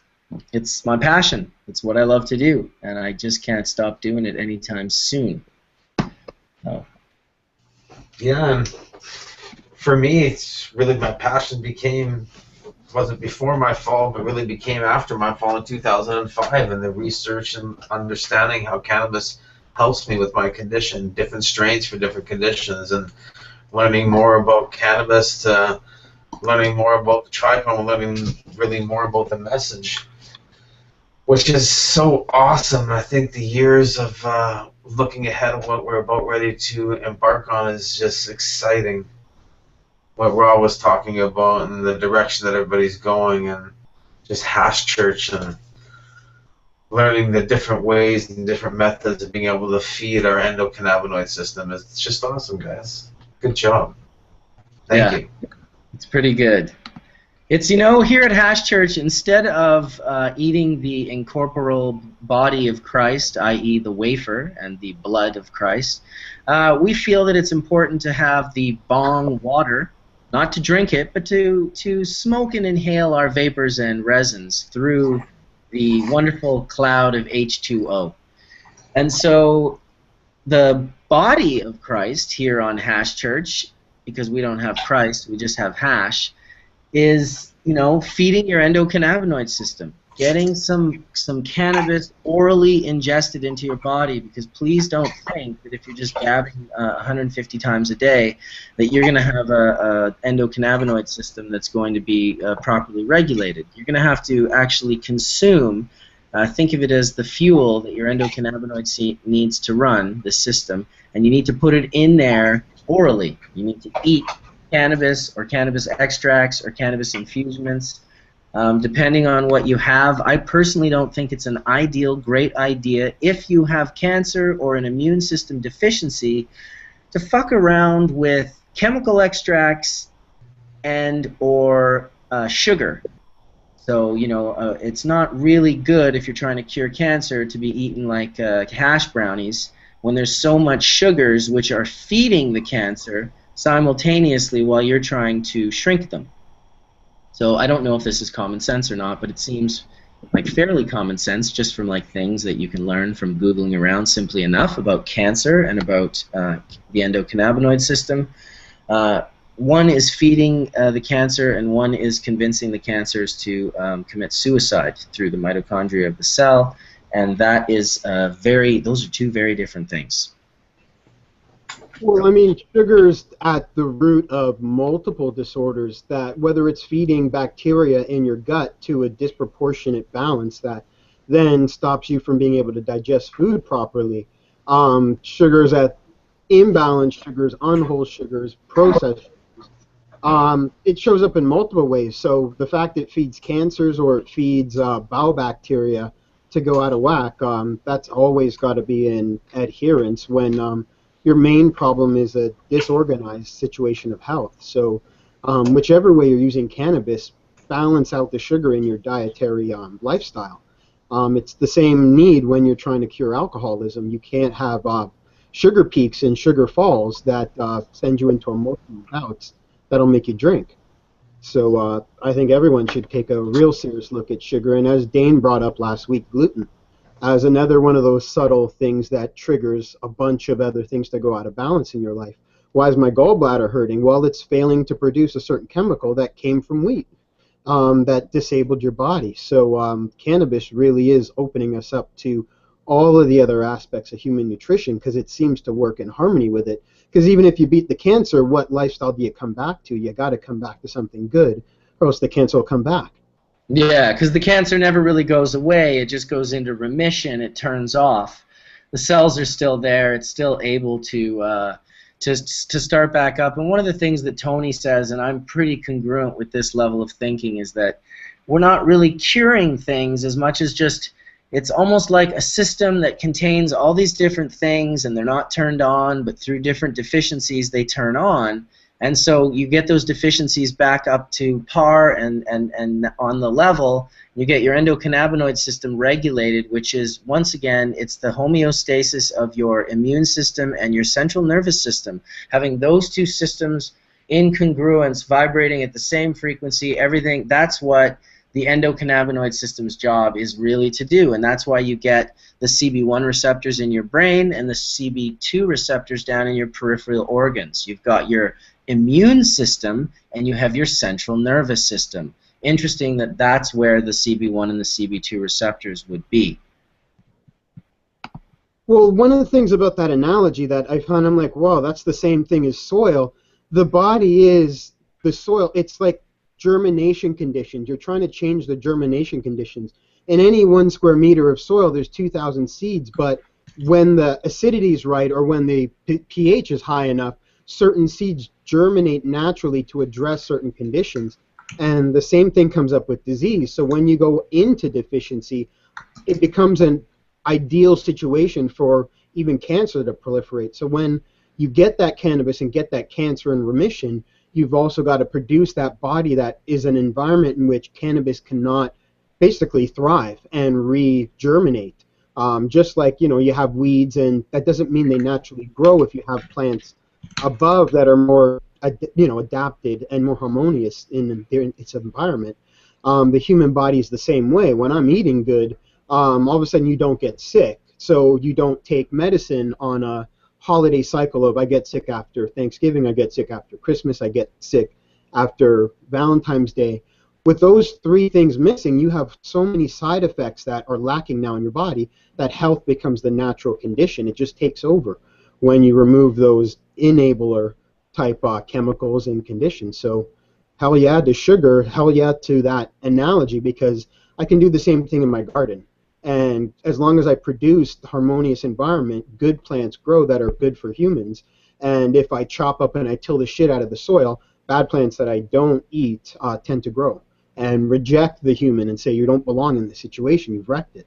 So I'm in total agreement with that analogy when it comes to your body. In cannabis and everything else when it comes to nutrition, when that's in check, disease just doesn't thrive.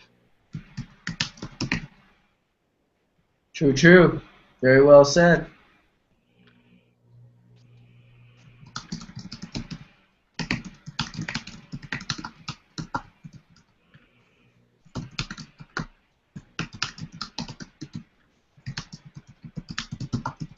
So true. I've got a question for you. You guys, I remember you guys had talked about terp life, and therefore you spend a lot of time in a wine type situation, running your nose over terps, running it over and over and over. You smell, you get the subtleties. In that study, in that like wine tasting through your nose, how do you find that just the aromatherapeutic effects of terpenes, how is that affecting you in your day? Do you tend to go back to plants like people have a favorite rose that tends to heal them inside when they're having a stressful day? Have you identified anything like that that, you know, you may have grown out or you may not have, but you personally like?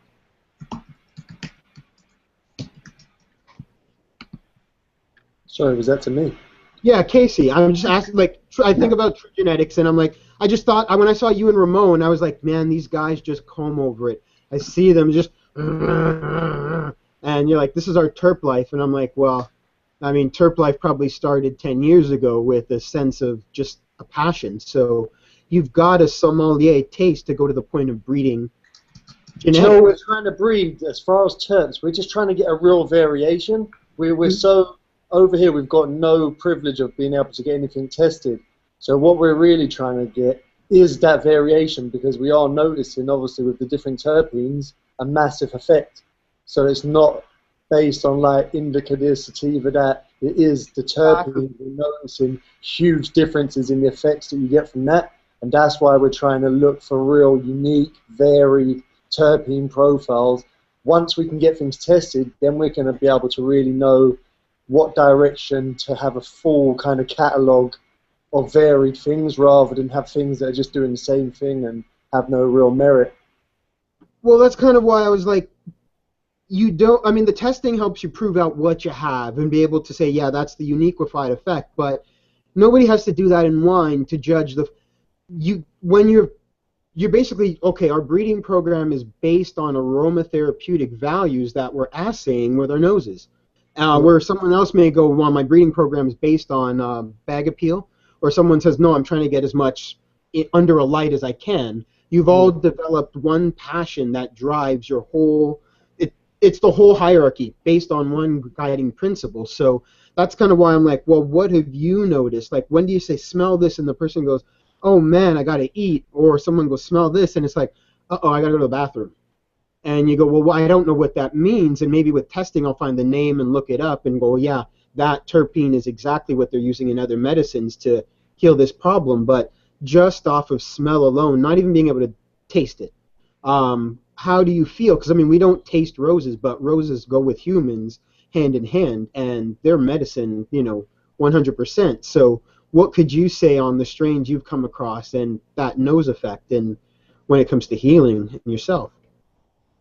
I don't know, it's a hard one really. You do get, like, the more complex strains are the ones that I'm more drawn to, rather than the kind of you know when you get aggressive strains where it's very single and there's very little to them, those are the ones that aren't really attractive to me. It's the ones where I do find myself like keep putting it back and forth, sniffing it again and again, getting a deeper sniff, moving it a little bit, where there's so much there that there's too much for you to even grasp it with one sniff. Those are the kind of ones that I'm going for, ones that really take a lot of time to think about and to go back to. And so you and try. that expresses in the flavor. It's no good to me if that doesn't express in the flavor, though. So you know what I mean? There's buds that if you put it in the freezer and you smell it right out the freezer, you're getting the most volatile terps that are basically subliminating right to your nose. You're like, oh my god, that's like it's a whole different world. This thing's different. Then you go, you left it, in a bag warm, and then you open that bag and you're like, oh my god, it's so soft. Yeah, and 100%.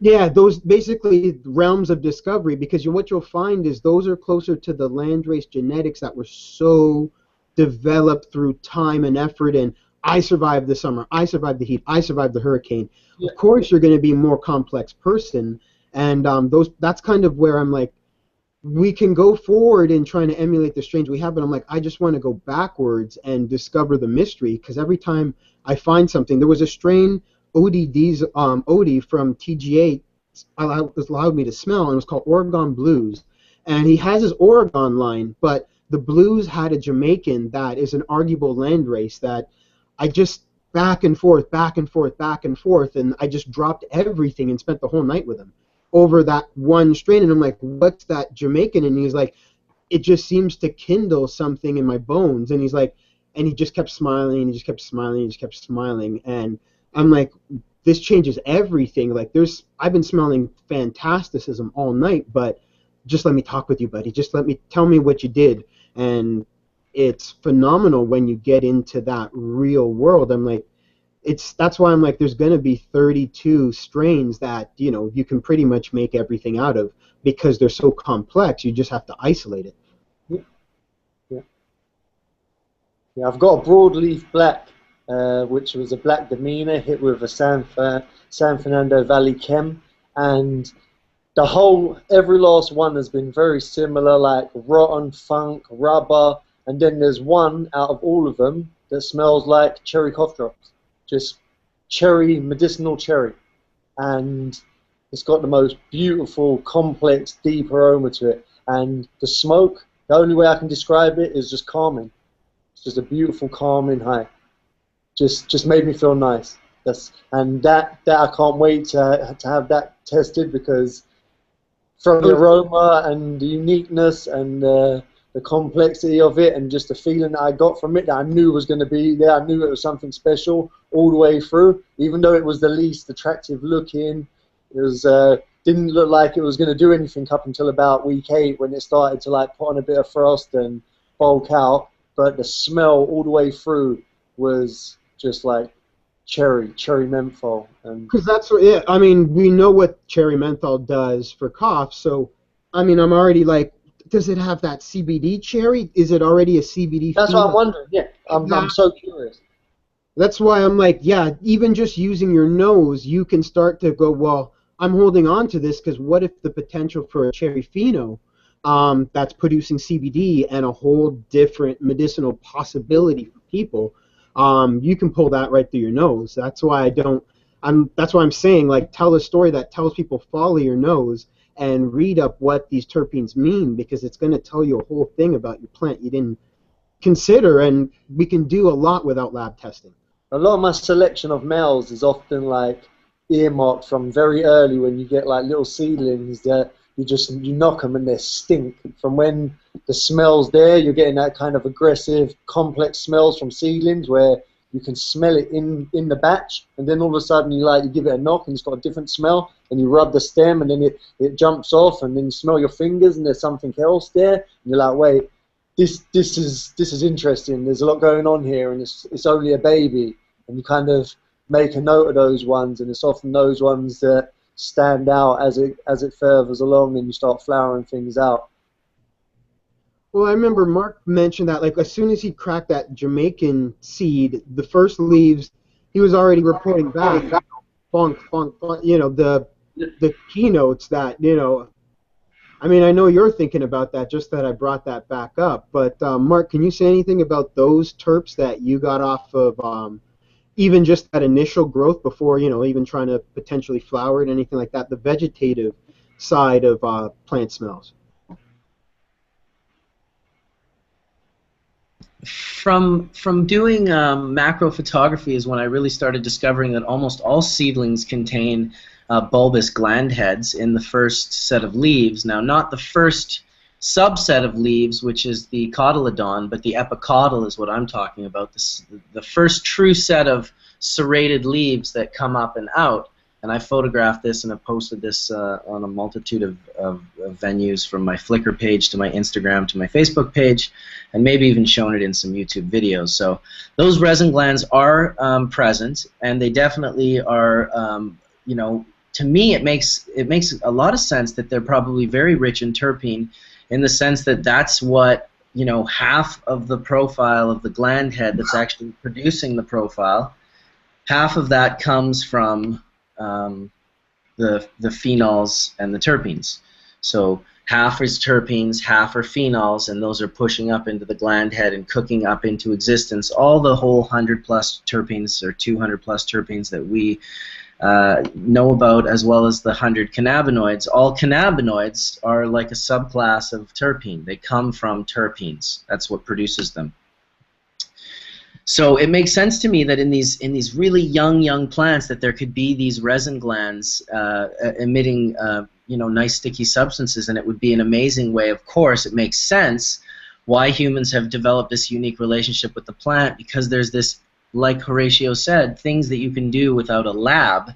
And like True mentioned, there's a lot going on there for such a small little thing. It gets you thinking. Even if you didn't know a lot about cannabis or anything, and you just happen to have that tray of seedlings, and you happen to bump that one and smell it and be like, oh my God, the rest of them don't smell like this. I mean, you'd have to be completely broken not to understand that you should keep that one. Right? I mean, that's important that, of course, you keep the stinkiest, most awesome, delicious one. That's the beauty of cannabis, that we have that available to us. And of course, then the advantage becomes, like I think Horatio was mentioning, the sommelier. There's a certain level of sommelier, which is like, it's a small percentage of people that have this level of olfactory, that they can smell the layers of what's in this wine. Like, they can smell the barrel, and they can smell that it's been maple soaked, and they can smell that this was been used, and it's just really quite incredible. And I think it's very similar for cannabis, because the majority of the breeders that I meet that produce the real fire, I have no doubt whatsoever that they have a more tuned, sensitive olfactory. No doubt. So that wasn't a question, it was mostly a statement, but Yes, it was. My buddy Kerry stopped by. He wanted to stop by and say, hey, run over this dankest train wreck. Day 77. Horatio, you know this, bud. It is killer. Excellent, beautiful. Always good to get killer buds. I would break the shit out of that bud up and crush it and run it through my bags and run it through my screens and fucking just decimate it and decontaminate it. And then I would unveil the true purity of your friend's resin, and he could be proud. Okay, so that number 5 that you cleaned, he grew it. He gave me that plant. He does. I'll get a plant, and it'll dry for 3 months, and then we get to smoke it. Nice. Well, I just I cleaned that for you last time. I just smoked a few dabs of it, but it was definitely strong. Very something that I would suggest a insomniac have, someone that really wanted to inspire sleep. I think it's a good sleepy strain that made me feel like relaxing and sleeping. Yeah, that's why it's a nighttime kind of hash. I mean, that's what I found it like. It's not to say that someone else could hit it and say, no way, it got me super active. And No, everybody's claimed the exact same thing. They don't want to smoke it. It puts them to sleep.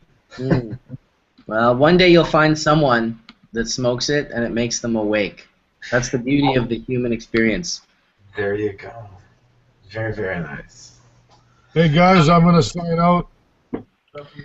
It's been an awesome church, awesome session. Let's have a long rip before I head out. Darren's out of here. Yeah, I think I'm going to stop Hash Church at 12. It's 10 after 12 now too. So let's all take one last rip, and we'll call Hash Church a day for this December 21st, the last Hash Church before Christmas. My first. Happy Hanukkah, whatever you're celebrating. Merry Christmas, everybody. Merry holiday. Merry Christmas. Have an awesome time with your families. Everybody, Merry Christmas. Peace. Hell yeah.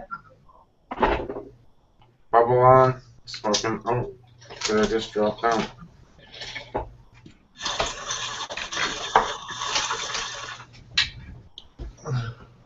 Grab another. I got another hash out. I'm gonna got the sedating.